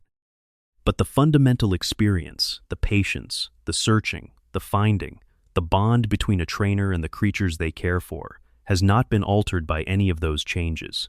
It persists in every version, in every generation, in every iteration of the idea. The franchise's place in global culture is difficult to exaggerate and easy to take for granted. As of the early 2020s, Pokémon is the highest-grossing media franchise in history, ahead of Hello Kitty, Mickey Mouse, Star Wars, and Marvel ahead of everything. The trading card game has printed over 43 billion cards. The main series games have sold over 440 million units. The anime has aired for over 1,200 episodes across 25 seasons in Japan. The movies number into the 20s. The franchise generates more than $10 billion annually across all categories. Those numbers are abstracted and slightly unreal in the way that very large numbers always are. What is easier to feel is something smaller. The fact that Pokémon has been present at 3 distinct generational handoffs and survived all of them. The children who played Red and Blue in 1996 are now in their late 30s and early 40s. Many of them have children of their own who have played Sun and Moon and Scarlet and Violet. The franchise has existed long enough to have grandparents among its fans. People who played Gold and Silver as teenagers who now watch their grandchildren catch Fuecoco and Paldea. Few pieces of entertainment can claim that span. The anime, which ran with Ash Ketchum as its protagonist, from April 1997 to January 2023, nearly 26 years concluded his story with his winning the World Coronation Series championship in the final arc. He was, at last, the world's greatest Pokémon trainer. The final episode showed him standing at the top of the hill above his home in Pallet Town, looking out at a landscape he had walked past countless times, his Pikachu beside him as always, the world quiet and full. It was the right ending. It had been a long time coming, and when it came, it turned out that the anticipation of it had been the point that Ash's journey had always been less about the destination and more about what it meant to keep going, to lose and recover, to find new roads and new companions, to carry the things you loved with you wherever you went. The competitive scene that grew from Pokémon's mechanics has developed into one of the most sophisticated strategy games in the world. The video game championship circuit runs worldwide, with regional, national, and world championships attracting thousands of players. The game's complexity in breeding, EV training, nature selection, move pool optimization, team composition, speed tiers, and the ever-evolving interaction of new mechanics with old ones is genuinely staggering. And the community that has grown around it has developed tools, databases, and analytical frameworks as sophisticated as anything in competitive gaming. The trading card game has followed its own trajectory, from playground currency in 1999 to serious competitive game to collector's market valued in the hundreds of millions of dollars. The 2020 and 2021 Pokémon card boom, driven by celebrity collectors, YouTube box opening content, and a pandemic-era surge in nostalgia collecting briefly made specific holographic first edition cards worth more than cars, and the community is still adjusting to a market that shifted from children's hobby to serious investment category almost overnight. Pokémon Go changed the way people physically moved through cities. For a few weeks in the summer of 2016, it changed the way millions of people related to their own neighborhoods. The post office around the corner became a Pokéstop. The park 2 blocks away became a gym. Strangers exchanged tips at intersections. Those effects faded, as all effects do, but the infrastructure remained. Go still has tens of millions of active players, its community events drawing hundreds of people to parks and plazas for hours of cooperative raid battles. Legends Arceus pointed towards something that the franchise had not yet fully explored. A version of Pokémon where the relationship between humans and Pokémon was not settled and domesticated, but still being worked out, where the world's ecology had teeth, where discovering a new species was genuinely dangerous. The critical response was the most enthusiastic Game Freak had received in years, and the direction suggested toward action and open-world exploration and genuine ecological engagement seems likely to define wherever the franchise goes next. Pokémon Legends ZA was announced in February 2024, set in Lumio's city during an urban renovation project that recalls Kalos and AZ's ancient story. Details remain sparse, but the involvement of the Legends framework suggests that Game Freak is continuing to develop the action RPG direction that Arceus established, building a second strand of mainline Pokémon alongside the traditional structure of regional journeys and badge collections. The total number of Pokémon, 1,025, as of Scarlet and Violet's DLC, represents an extraordinary, accumulated legacy of design work. Each one began as a drawing, a rough sketch in a notebook, or a digital concept image, or a scrawl in the margin of a meeting agenda. Each one was refined through iterations, given a name, a typing, a stat distribution, a cry, a collection of moves, a Pokédex entry. Each one was play-tested and balanced and localized, and then released into the world, where some became beloved, and some were forgotten, and some were discovered decades later, to have been quietly beloved all along. The first one was Rhydon, whose squared-off shape sits at position 1 in the game's internal data structure, the anchor point around which everything else was organized. The most recent additions, the Paradox Pokémon of Paldea, Crystalline Futures, and Ancient Pasts, represent the franchise pushing at its own conceptual boundaries. Between those 2 points, spanning 28 years and 9 generations, and more than 1 billion individual players, is a world that began as a childhood memory and became something the world shares. That is the story of Pokémon. A boy who loved the natural world, who watched it disappear, who built a game that captured its wonder and sent it everywhere. A single spark of creative vision that found the right medium at the right moment and refused to stop burning.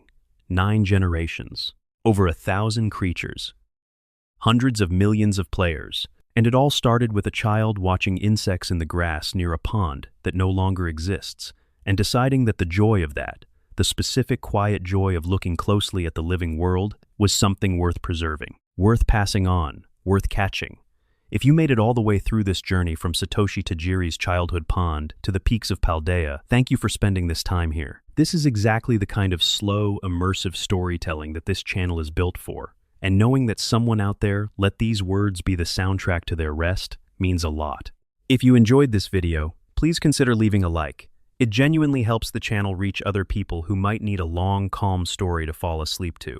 And subscribe if you haven't already, because there is a lot more history waiting to be told in this exact, slow, unhurried way. The world of Generation 1 was, in retrospect, remarkably small. The Kanto region covered a landmass that, if mapped onto real Japan, would be roughly the size of a mid-sized prefecture. There were 8 gym leaders, an Elite Four, a champion, a rival, a criminal organization, and exactly 151 Pokémon. The caves were dark without flash. The seas were wide and empty, except for the Pokémon you surfed past. Lavender Town sat on the eastern edge of the map, and held a Pokémon tower full of the ghosts of dead Pokémon, which was a thing that the game treated with complete seriousness. Children who played it in 1996 and 1997 absorbed a world that was simultaneously bright and slightly haunted, optimistic about the future, and honest about loss in equal measure. Lavender Town specifically developed a kind of mythological weight in the Western playthrough experience. The Ghost Tower was physically in the game from the beginning of the journey, visible on the map, reachable before the player had the tools to navigate it fully. You could arrive there too early and find yourself face to face with a ghost that you could not fight and could not capture, that your Pokémon could only run from. The Sylph Scope, required to identify and battle the ghosts properly, was locked behind a Team Rocket storyline in Celadon and Saffron. The effect was of a place you could see, but not yet enter a darkness on the map that waited patiently for you to become ready for it. Cubone, the small creature who wandered the base of that tower wearing the skull of its dead mother, became one of the franchise's earliest exercises in genuine sadness. Its Pokédex entry stated plainly that the skull it wore belonged to the mother it had lost, and that it cried for that mother in the night. The franchise had been operating mostly in the register of cheerful adventure. Cubone existed in a different register, entirely small and alone, and wearing grief on its head, like something it could not put down. Early concept art for Cubone, recovered decades later, showed designs with multiple different skull variations, suggesting that the designers had considered giving each individual Cubone a skull that specifically matched its own mother's species, a detail that was not included in the final game, but whose consideration reveals how, seriously, the design team was taking the emotional implications of what they were creating. The music of Pokémon Red and Blue, written by Junichi Masuda, on hardware that could barely sustain 3 simultaneous notes, has been analyzed and celebrated more thoroughly than almost any game soundtrack of its era.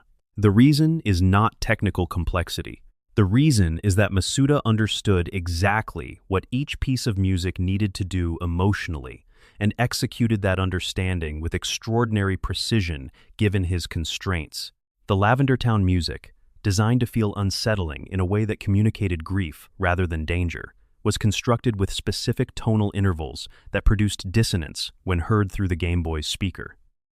The legend that later emerged that the original Japanese version of the Lavender Town music contained frequencies that harmed children was pure fabrication, the kind of urban legend that grows around things that genuinely affect people emotionally and requires a physical explanation for that effect. But the fact that the legend grew and spread tells you something real about how the music landed. The Pokémon anime's supporting cast in the Generation 1 era developed characters and relationships that far exceeded what the source material had contained. Brock, the Pewter City gym leader who joined Ash as a traveling companion, it was originally planned by the writers to cycle out after a few episodes. The initial concept for the show involved rotating companions through each region's gym leaders. Brock's personality, his chemistry with Ash and Misty, his specific combination of cooking expertise and hopeless romantic enthusiasm made him too good to lose. The writers abandoned the rotation concept and kept him. A similar near miss applied to Misty, who was initially intended to leave the group after her bicycle was repaired. The moment passed. She stayed. Both decisions shaped the anime's formula for years. Team Rocket's Jesse and James were never supposed to be as beloved as they became. They were the villains of the week in the original conception, recurring obstacles who would fail and depart, providing a comedic baseline of antagonism without real menace. But the writers discovered very quickly that the trio of Jesse, James, and Meowth had a chemistry that the show had not entirely planned for. Their failures were funny in a specific way, not the hollow failure of incompetent antagonists, but the failure of people who are trying genuinely hard at something they have no realistic chance of achieving. Their loyalty to each other, evident across hundreds of episodes, gave them an emotional register that antagonists rarely occupy. And the occasional episode that revealed their backstories, James's extraordinarily wealthy and confining family background, Jesse's mother, who had also been a Team Rocket member, Meowth's complicated history of learning to speak human language in an attempt to impress a Pokémon he had loved consistently, landed as some of the most affecting material the anime produced.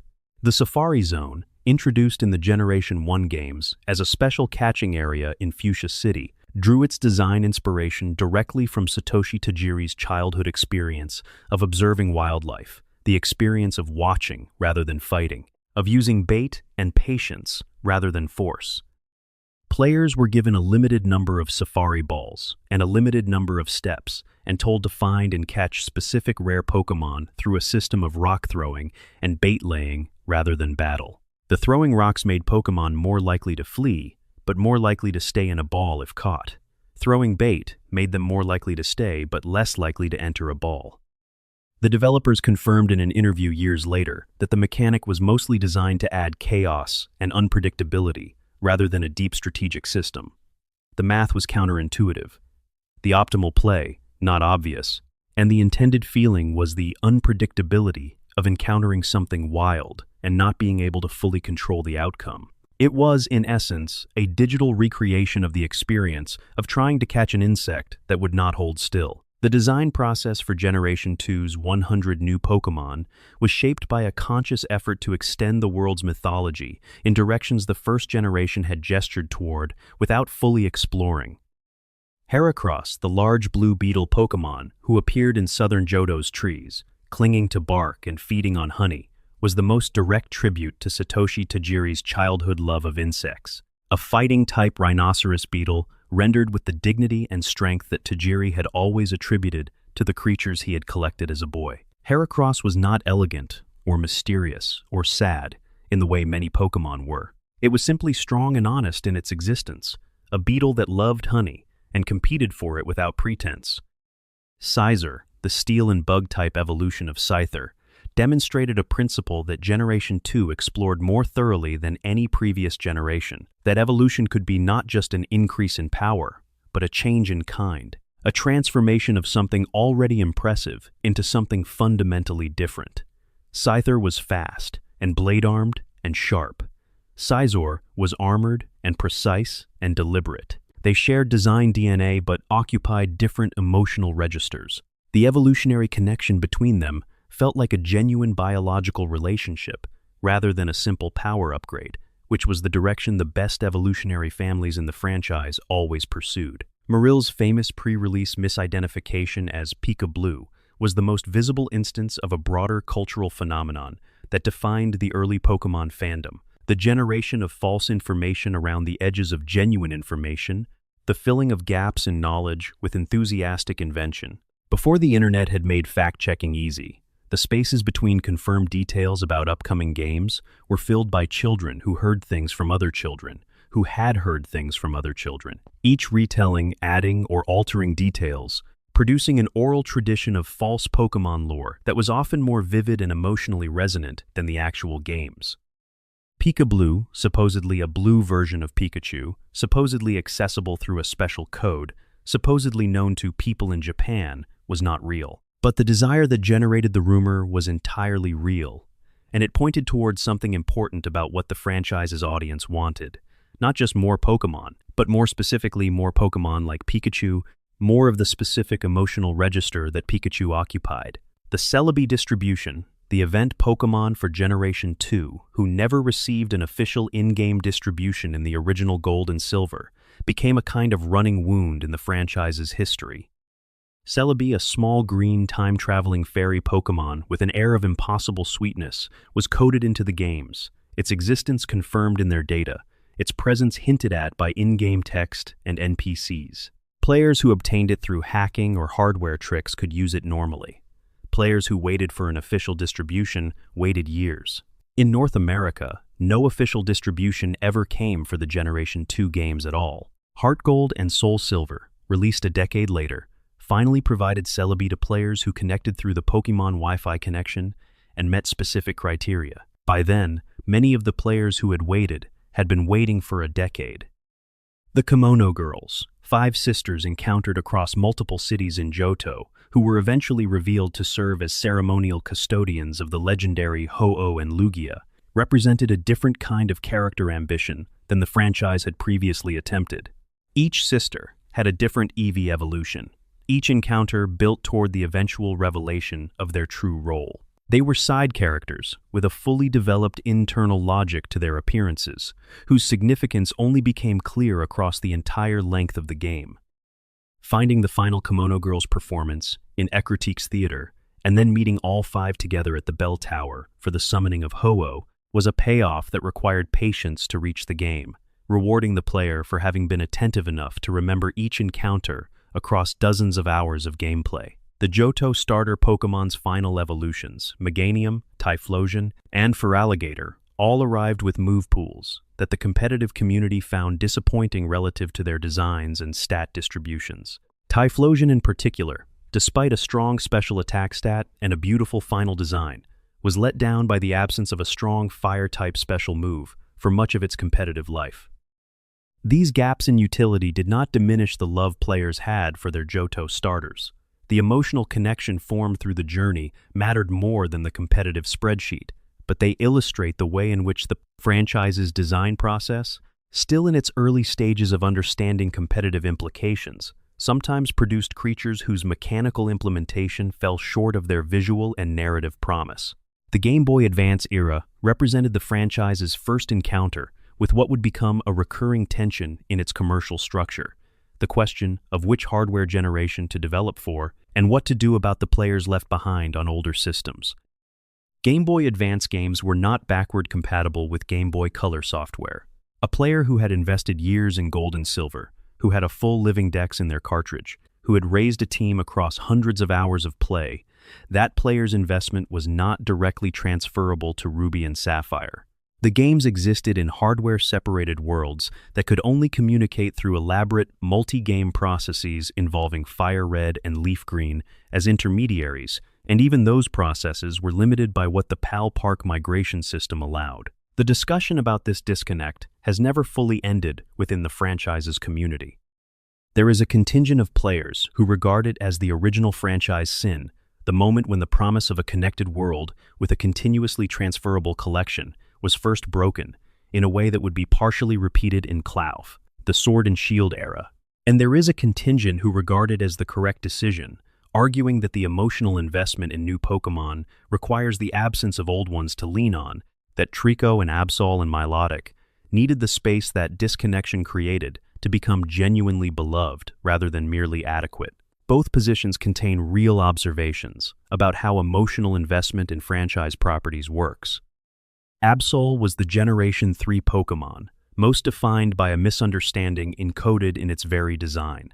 A white, blade-wielding quadruped with a sickle-shaped horn, it appeared in the game before disasters struck a natural early warning system, who had developed the ability to predict catastrophic events, and whose arrival in an area preceded floods and storms and other disasters. The humans in the game's world had misread this consistently, concluding that Absol caused the disasters it predicted rather than warned about, and had hunted and feared it for generations as an omen of evil. The Pokédex entries across multiple games described Absol through the lens of this misunderstanding, before eventually correcting it a narrative that played out across the franchise's internal history in a way that said something about the tendency of humans to punish the messenger for the message.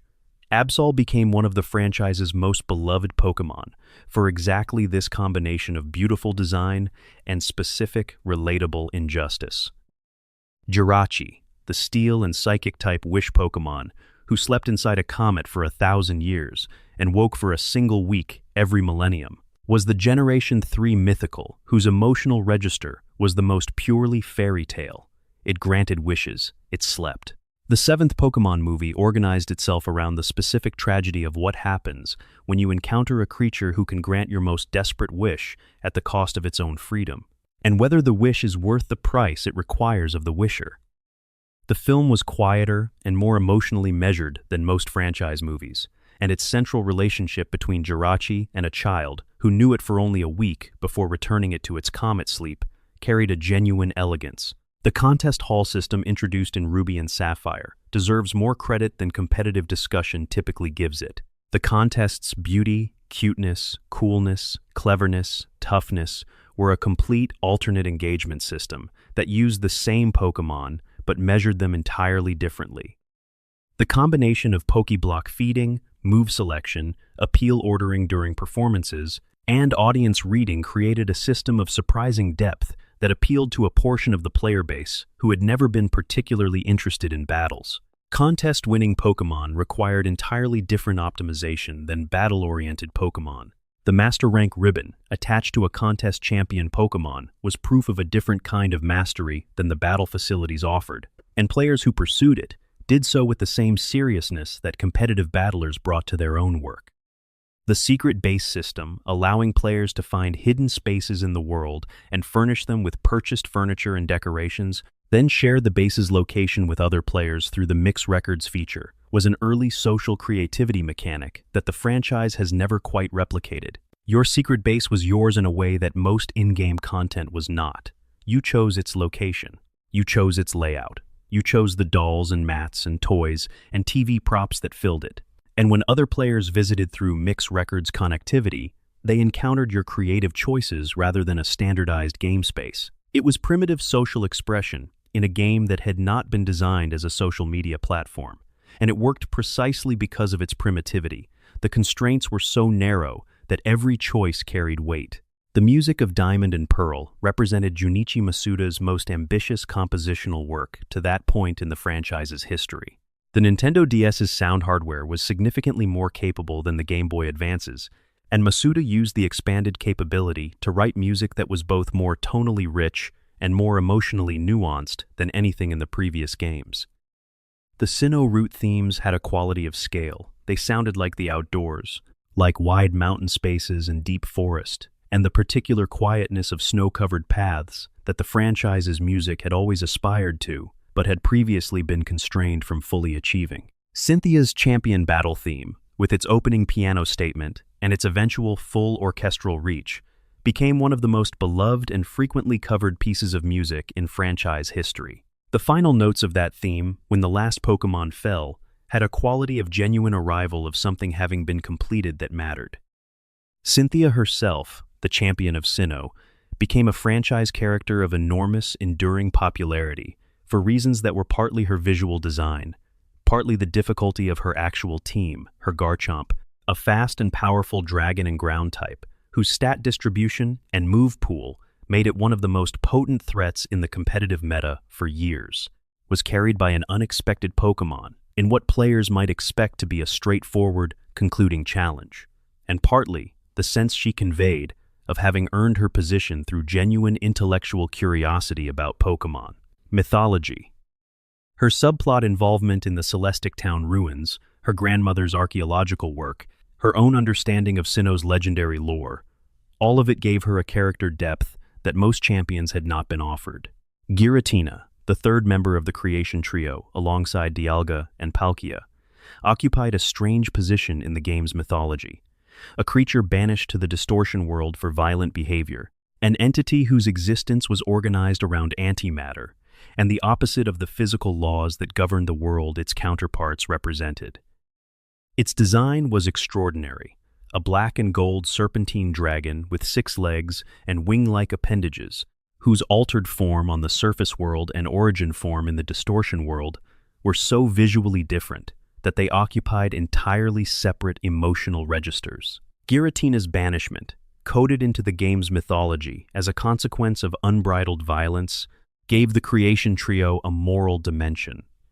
The universe's creators had created a member who embodied chaos and disorder, and had chosen containment over annihilation, a mercy that contained implications the franchise had not previously explored. The Underground, a network of underground tunnels accessible throughout Sinnoh, was one of the DS era's most ambitious use of the system's wireless capabilities. Players could dig for fossils, find buried items, create and decorate secret bases, and engage in multiplayer Capture the Flag games through the local wireless connection. The sphere-based economy, burying spheres to increase their size, trading spheres with other players for underground exclusive goods, created a shadow economy beneath the main game that could be engaged with or ignored entirely, its depth visible only to players who chose to excavate it. The Underground's density of mechanics relative to its optional status made it one of the DS era's finest achievements in optional depth. The Pokémon contest system that had been introduced in Ruby and Sapphire returned in Diamond and Pearl as the Super Contest Hall, with live-action dancing segments replacing some of the appeal performance mechanics. The visual costume feature, dressing your Pokémon in accessories before the contest, was part of the franchise's gradual expansion of the ways players could express personal investment in individual Pokémon beyond their purposes. Battle capabilities. The Pokétch, the touchscreen application device that replaced the running shoes slot, offered small utilities and minor mini-games organized around different Pokémon-related activities, none of them essential to gameplay, all of them adding texture to the experience of spending time in the world. The global trade station's failures and successes were equally instructive about what the franchise's audience wanted from online connectivity. The most common GTS posting a Pokémon offered in exchange for a legendary that could not possibly be at the level specified told you something true about the desires of the person posting it. They knew what they wanted, they were asking for it directly, they had decided to make their own terms rather than accepting the market's terms. The GTS did not provide a reasonable way to negotiate, did not provide any filtering tools that would have made matching realistic requests easier, and did not provide any reputation system that would have made trustworthy traders identifiable. It was the franchise's first substantial online failure, and the lessons from it were applied to subsequent online systems in ways that gradually improved the experience. The music of Black and White was the franchise's most cinematic to that point, composed by Shota Kageyama, Hitomi Sato, and Junichi Masuda, for hardware that had evolved far beyond the DS's capabilities. The legendary battle theme for Reshiram and Zekrom was particularly striking. It opened with a piano figure that suggested uncertainty, before building into something that felt genuinely mythological, its harmonic language drawing from Western orchestral tradition in ways that the franchise had not previously reached for. Trainer battle themes in Black and White had more rhythmic sophistication than any previous generation. The competitive battle music in particular, driving with an intensity that matched the high-stakes competitive environment the games were building toward. The Pokémon musicals, the generation's replacement for Pokémon contests, asked players to dress their Pokémon in accessories and perform short theatrical skits judged by audience enthusiasm. They were a less mechanically interesting version of the contest system they replaced, missing the layered optimization that contests had offered in favor of a more surface-level engagement with costuming and stage presence. The franchise has never landed entirely on the correct version of the creative expression system introduced in Generation 3. Each iteration has added or removed elements that different portions of the player base valued differently, and the musicals are generally regarded as one of the weaker attempts. The Dream World, the online feature connected to Black and White that allowed players to put Pokémon to sleep and have them gather items and friends in a browser-based online environment, was the franchise's most ambitious attempt at an online companion experience, and also one of its most criticized implementations.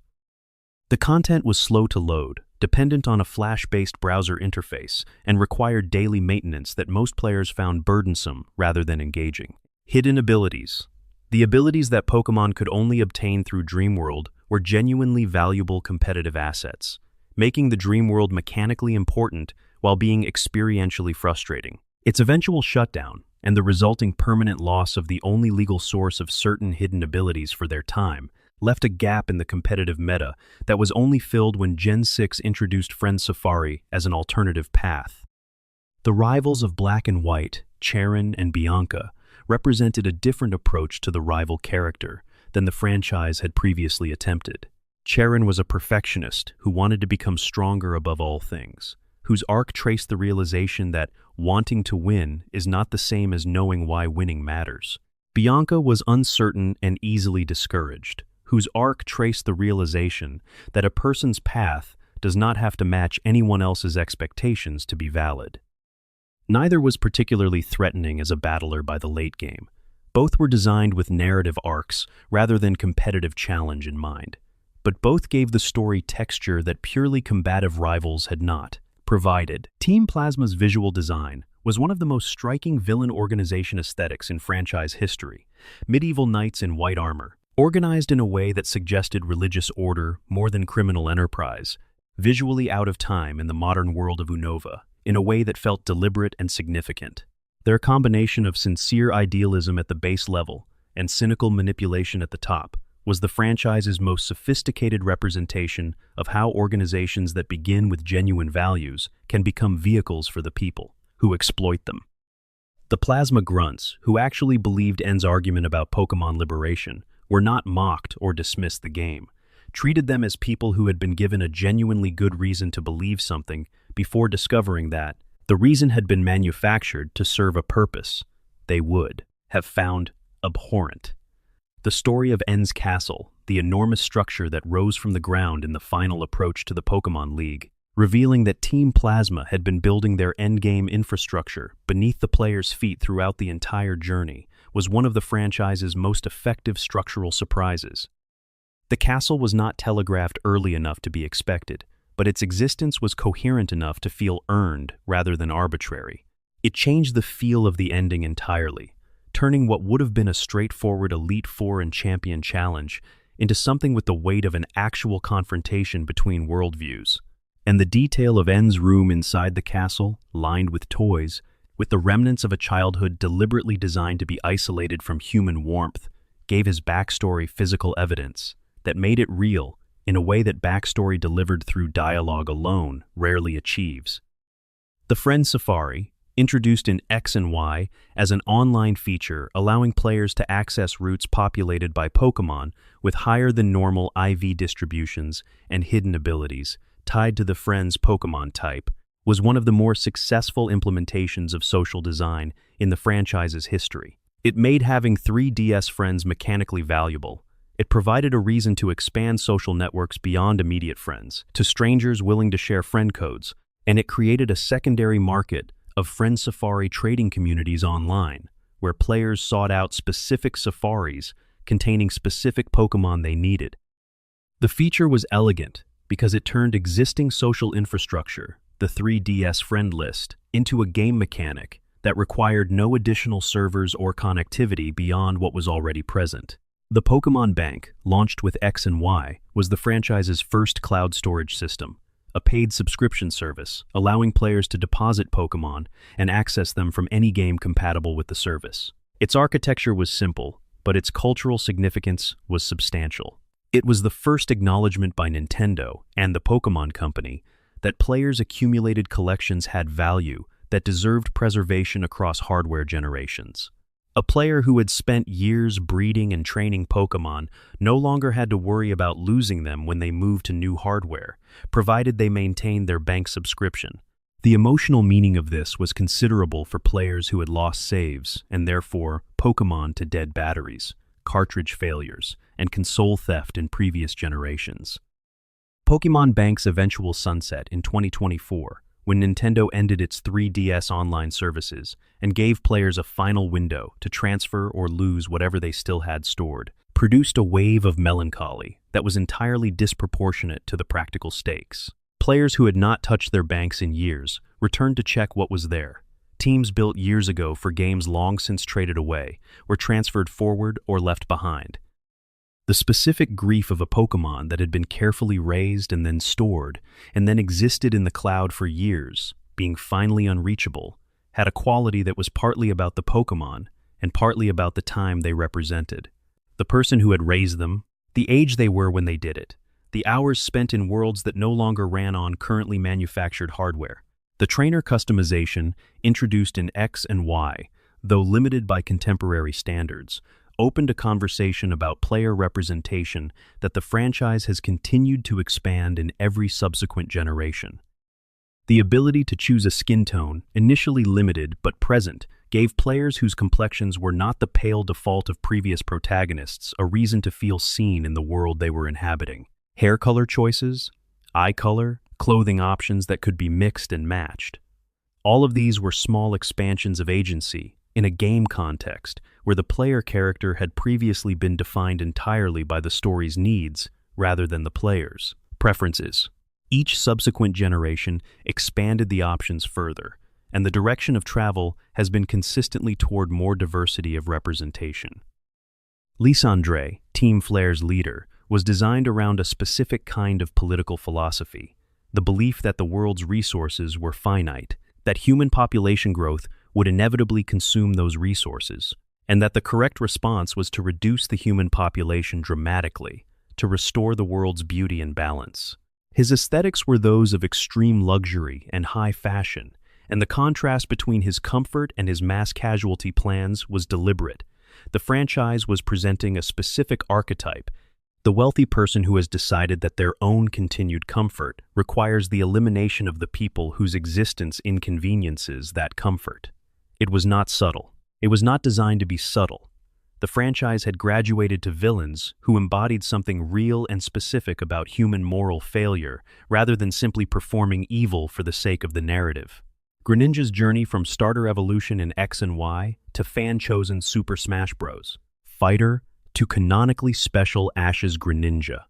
In the anime, the specific specimen who could access a Battle Bond transformation tied uniquely to its relationship with Ash was the franchise's most thorough example of a character whose importance grew entirely through audience investment, rather than authorial intention.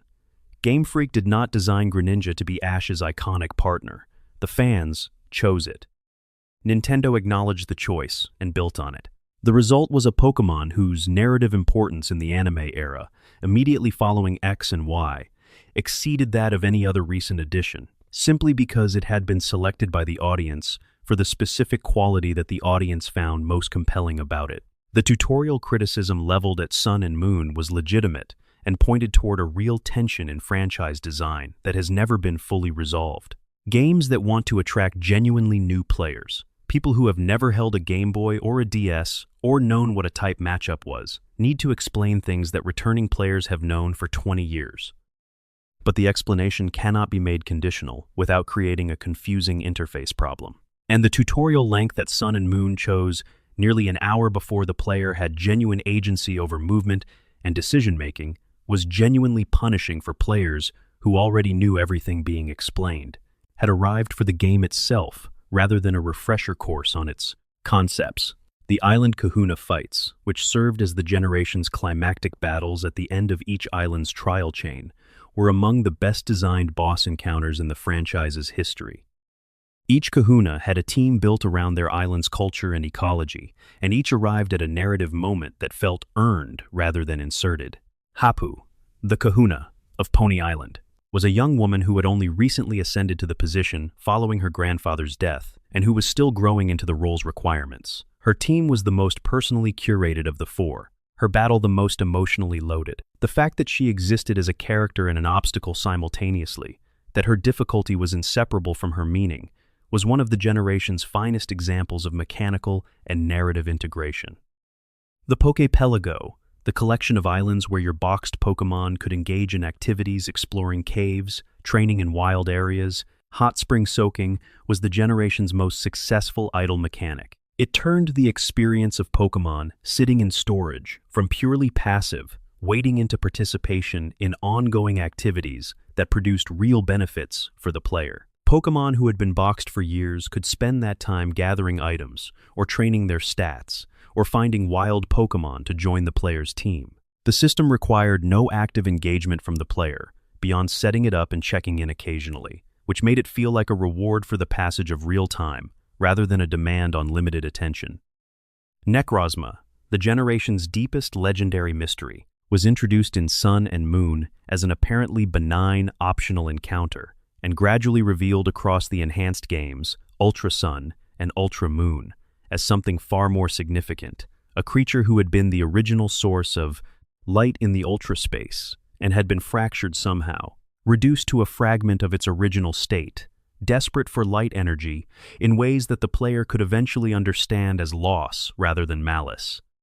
The story of Necrozma was the franchise's most complete example of a legendary's backstory, recontextualizing a creature from antagonist to tragic figure, the full picture of what had happened to it visible only after the player had spent enough time in its presence to see it whole. The Ultra Recon Squad, characters exclusive to Ultra Sun and Ultra Moon, from a civilization that existed in the ultra space and had experienced the devastation Necrozma could cause, brought the franchise's most genuinely alien perspectives on Pokémon history. They came from a world that had been drained of its light by Necrozma and had rebuilt their civilization in darkness. Everything about their aesthetics and assumptions reflected that origin.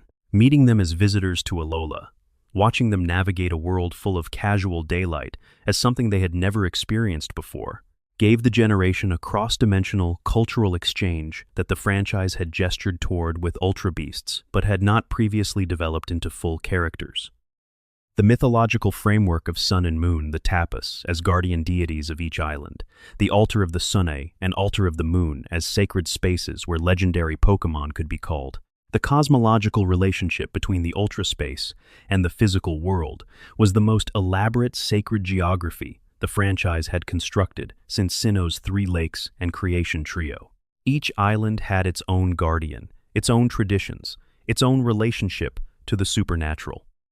The player moved through a world where the divine was not distant and accessible only through special quests, but present and local, woven into the ordinary landscape of fishing villages and beach roads and mountain paths. The Galar region's specific articulation of British culture went beyond simple visual reference. The names of towns referenced the wool and textile industries that had been economically central to northern England for centuries.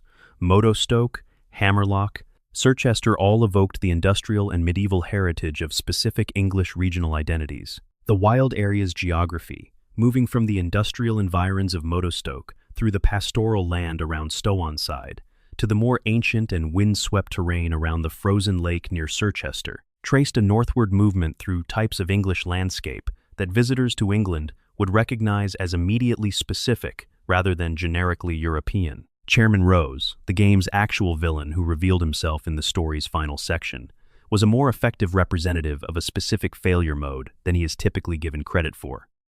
He was not evil in his own assessment. He was solving a problem that he believed was real and urgent, a looming energy crisis that threatened Galar's future, using a method that he knew was wrong, but had convinced himself was necessary because the alternative was a slow catastrophe. His tragedy was the tragedy of the technocrat, who has decided that the ends justify means they would never sanction if they had to face them directly, who has abstracted the harm into calculations rather than faces. The franchise had produced more theatrically memorable villains. It had produced few whose specific failure mode was more precisely observed.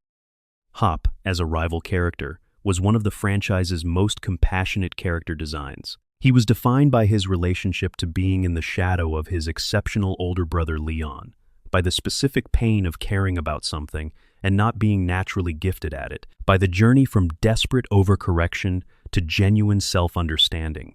His arc did not end with him becoming better at battling than you. It ended with him discovering that he wanted to be a Pokémon professor, that his actual passion was understanding Pokémon rather than defeating them, and that this path was entirely valid and entirely his.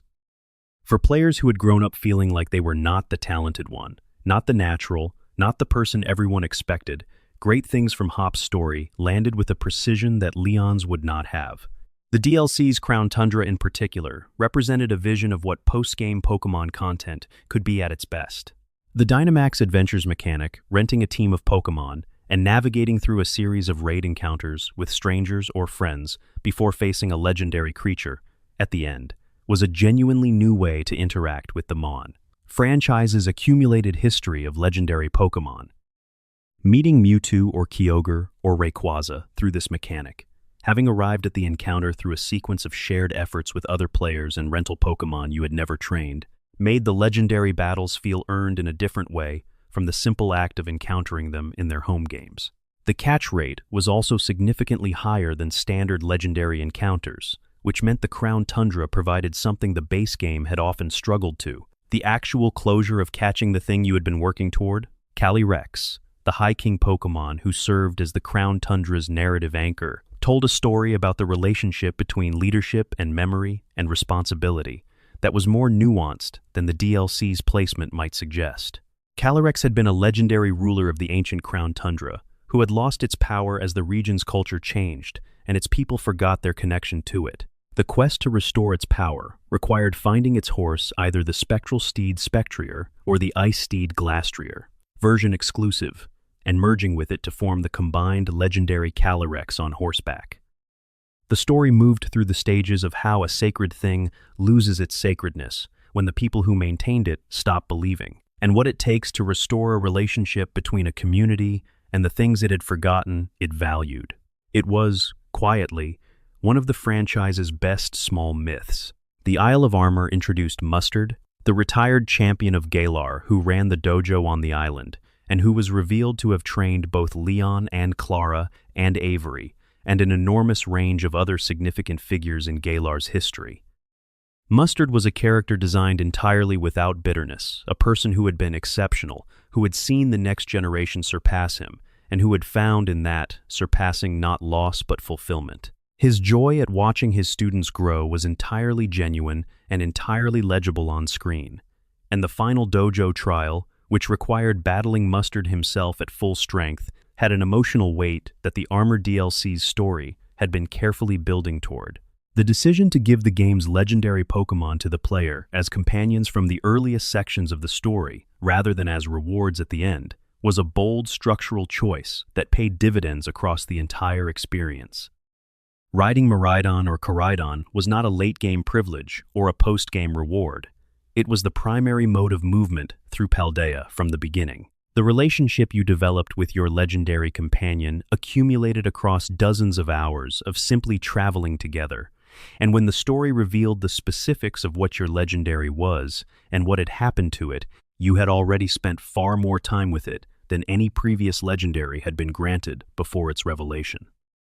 The attachment was therefore real, rather than manufactured by the narrative, built through the same accumulation of shared experience that the franchise had always argued was the basis of genuine trainer-Pokémon bonds. The school setting of Scarlet and Violet deserves specific credit for what it accomplished structurally. Having the player character attend Naranja or Uva Academy, with the treasure hunt framed as an academic independent study project, gave the franchise's traditional open-world journey a social container that earlier games had lacked. The other students you met had their own reasons for their journeys. The teachers each represented a different philosophy of Pokémon engagement. Director Clavel's narrative arc from authority figure to obstacle to genuinely supportive adult who had been watching the player's growth, with a care that he had not shown on the surface, was the franchise's best treatment of an adult character who was not simply a wise mentor, but a person with his own failures and corrections. Arvin's story, a boy whose parent had been absent not through callousness, but through obsessive dedication to a scientific project that had ultimately consumed them, was the Path of Legends narrative, and it was the most personally immediate story the franchise had told. The emotional core was not legendary conflict or world-ending stakes, but simply a child who needed his parent, and whose parent had chosen something else, and the complexity of loving that parent anyway, and the complexity of being the parent who made that choice. The Titan Pokémon each guarded ingredients that Arvin needed to heal his Mabostiff, his childhood companion who had been injured, and the journey through each Titan was framed around what Arvin was willing to do for the Pokémon he loved, which turned out to be considerable. The Starfall Street storyline, which initially appeared to be a straightforward defeat-the-villain scenario, revealed itself as something considerably more ambiguous. Team Star's members were not criminals, but students who had organized collective resistance against systematic bullying. Their bases, structured as places of belonging for people who had been made to feel they had no place in the Academy's social order. The leader of each base had a personal reason for being there. The true villain of the arc was not the students, but the bullying culture that had driven them out. And the resolution was not punishment, but reintegration, working with the Academy to create conditions where Team Star's members could return. It was the franchise's most direct engagement with school culture's capacity for exclusion and the specific pain of being driven out of the institution that was supposed to be yours. The Indigo Disc's Blueberry Academy was an achievement in environmental design.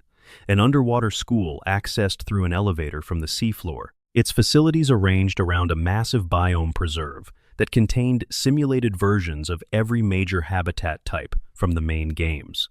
The visual concept of moving between ecosystems, contained under an ocean's pressure, separated by climate barriers that you could walk through, was simultaneously logical within the world's internal rules and genuinely alien in its aesthetic. The DLC's climax, which required assembling the friendships made across Scarlet and Violet's entire story for a collective effort in the final area, was the franchise's most successful use of relationship building as a literal resource.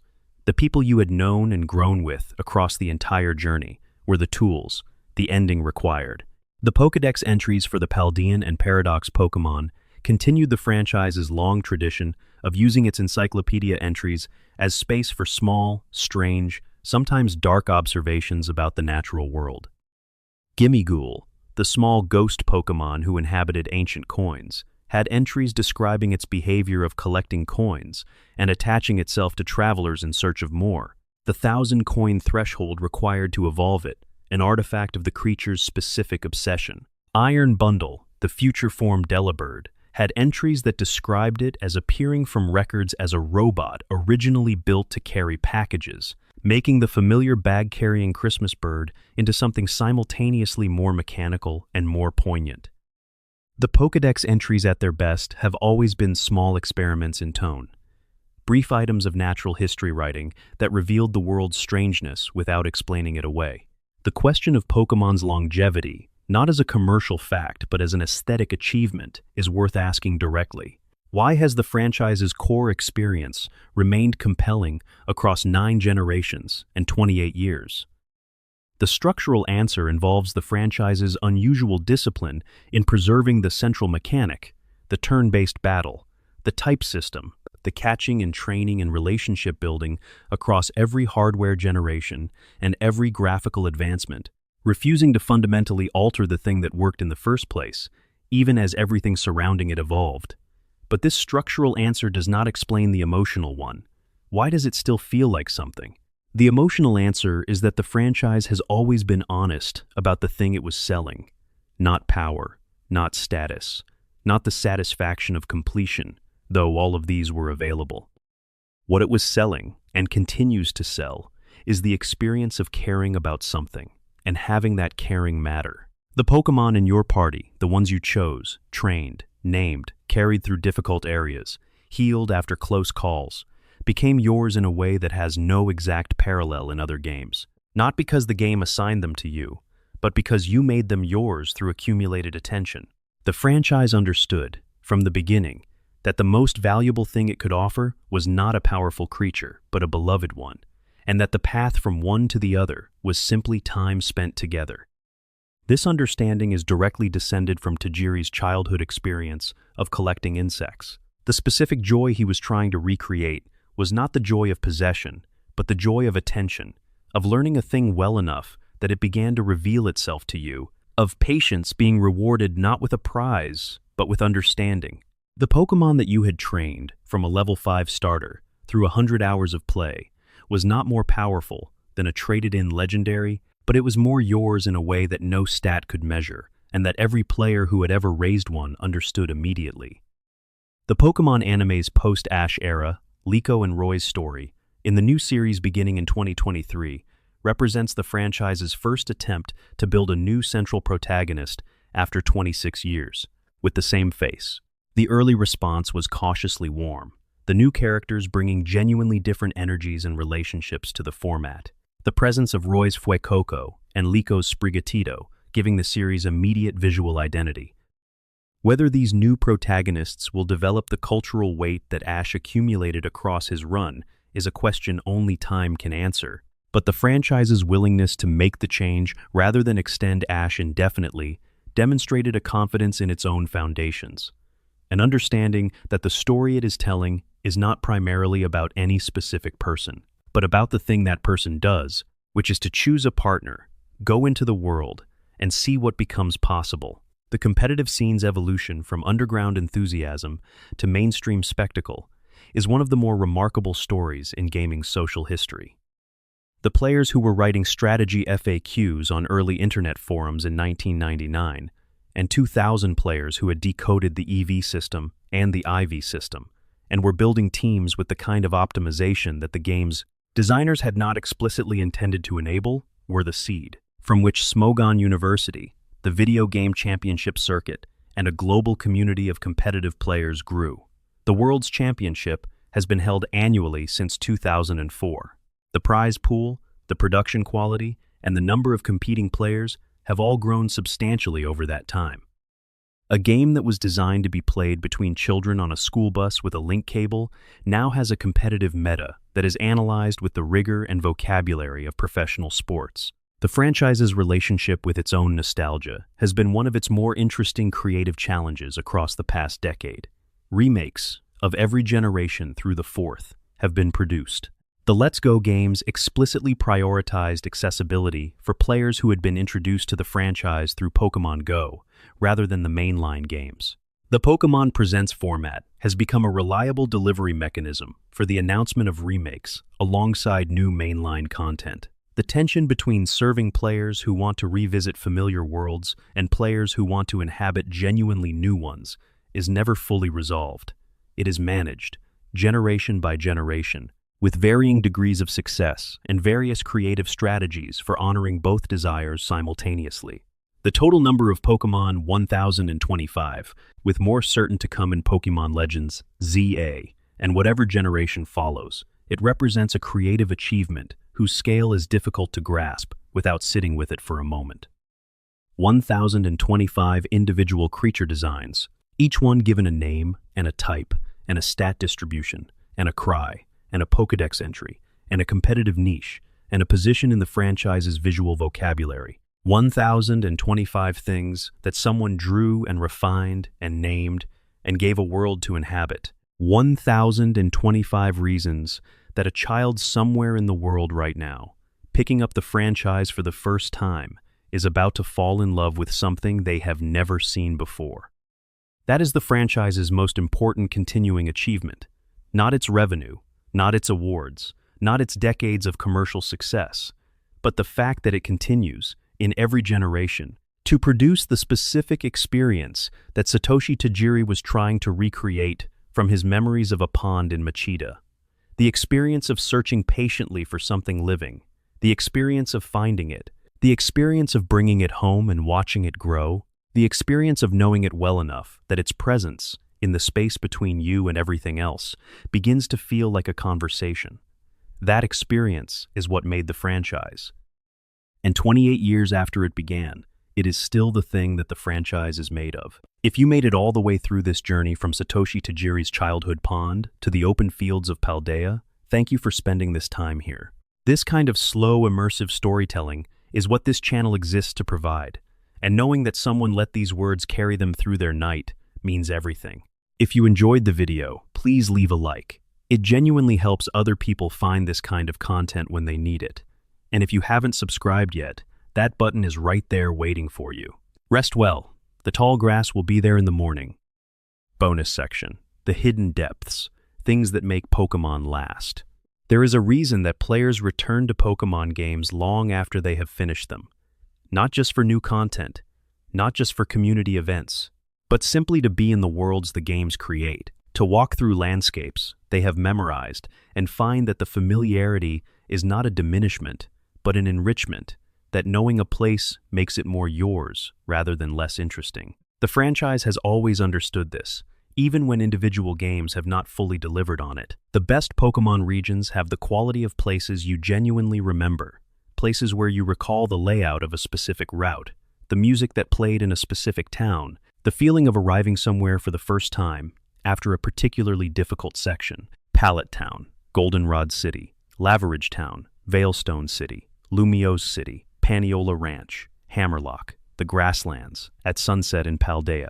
These places live in memory, not because they are graphically impressive, but because something about them, the combination of music and design, and the specific emotional state of the player who arrived there, made them feel real, in a way that game locations rarely do. The franchise's most durable creative achievement may simply be this: it has consistently made places worth remembering.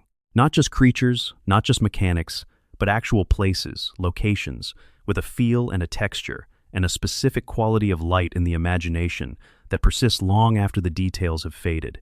Players who have not touched a Pokémon game in 15 years can still tell you how Lavender Town felt, or what the music in the ruins of Alph was like, or what it meant to arrive at the top of Mount Silver and find Red standing in the snow. These are not just memories of games, they are memories of places. The soundtrack of the franchise is one of the most important contributions to the history of video game music, and it is important specifically because it has always been in service of placemaking rather than spectacle. Junichi Masuda, who composed most of the early game's music, understood from the beginning that a town theme did not need to be impressive, it needed to be specific. It needed to make the town feel like itself, rather than like every other town.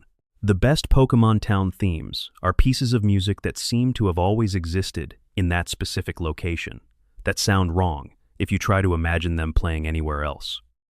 This is an extraordinarily difficult quality to achieve, and it is achieved across the franchise's history with remarkable consistency. The creature designs of the franchise, taken as a whole, represent one of the most varied and sustained bodies of character design work in entertainment history. From the original 151 through the Paldean Paradox Pokémon, the designers have produced creatures that work in contexts ranging from pure whimsy to genuine menace, from ecological observation to pure abstraction, from mythological reference to contemporary cultural commentary.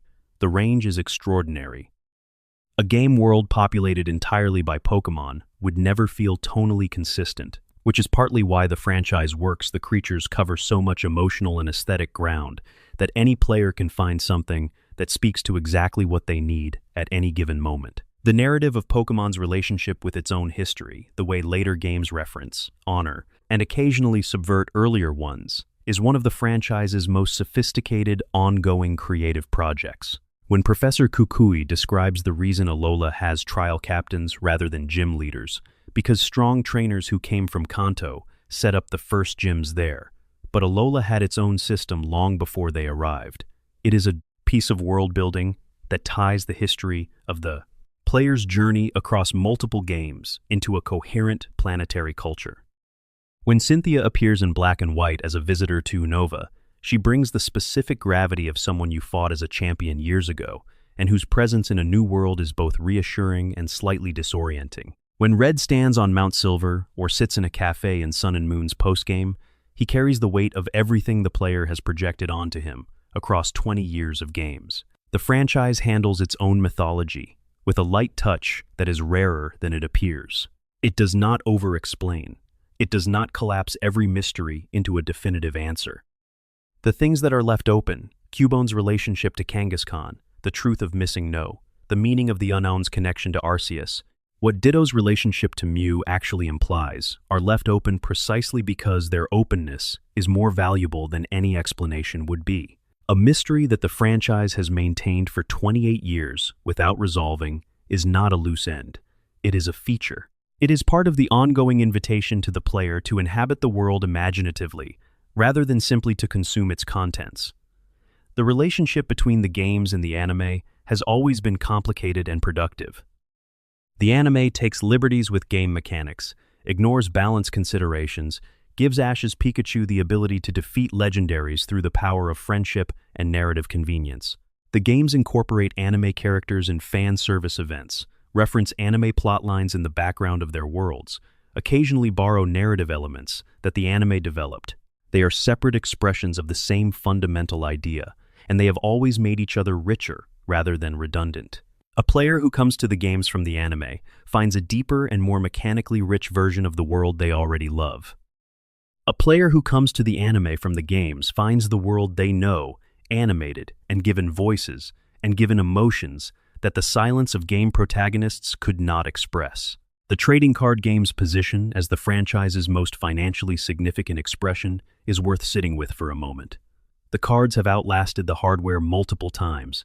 Players who no longer own functioning Game Boys or Game Boy Colors or DS systems still own the cards they bought in those years. The cards are a physical artifact of the franchise's history, surviving the obsolescence of the machines that ran the games, persistent in attics and shoeboxes and collector binders, in a way that digital content has never managed to be. There is something significant about the fact that the most durable physical representation of the franchise, the thing most likely to survive to the next generation of collectors, is a piece of illustrated cardboard designed for children to trade in schoolyards.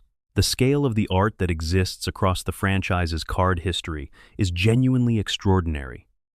Thousands of different illustrations by hundreds of artists of more than 1,000 different Pokémon across more than 25 years of sets, a record of how the franchise's visual vocabulary has evolved that no other medium captures with the same density.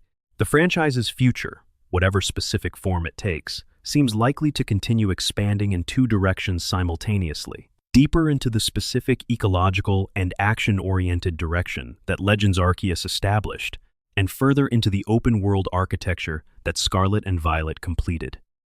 The tension between those directions, one more naturalistic and slow and attentive, the other more expansive and player-driven, is the same tension that has always been present in the franchise, between the experience of watching and the experience of doing, between patience and action, between the naturalist's approach and the trainer's approach. Both are valid expressions of what the franchise is. Both belong. What does not change, and what Satoshi Tajiri's vision almost 40 years after he first articulated it has not permitted to change, is the fundamental emotional contract the franchise offers. You will go into a world. You will find creatures in that world. You will choose some of them. You will carry those choices with you. And over time, through everything that happens in the world and between you and the creatures you chose, something will develop that feels real, that feels like knowing something, like being known by something, like the quiet and irreducible satisfaction of a relationship that was built slowly and now exists solidly as proof of the attention you brought to it. That is what Pokémon has always been. That is what it continues to be. That is worth every sleepless night that Satoshi Tajiri spent without a salary trying to finish it. If this journey through 9 generations of Pokémon history brought you something, a memory you had forgotten, a feeling you had not expected, or simply a gentle weight in the eyes that carries you towards sleep, then this video did exactly what it was made to do. If you enjoyed it, a like genuinely helps more people find this kind of content. Subscribe if you haven't, because there is always more to cover, always more history to move through slowly and with care. Rest well. Wherever you are in the world, whatever time it is where you're sitting, the tall grass will be there in the morning,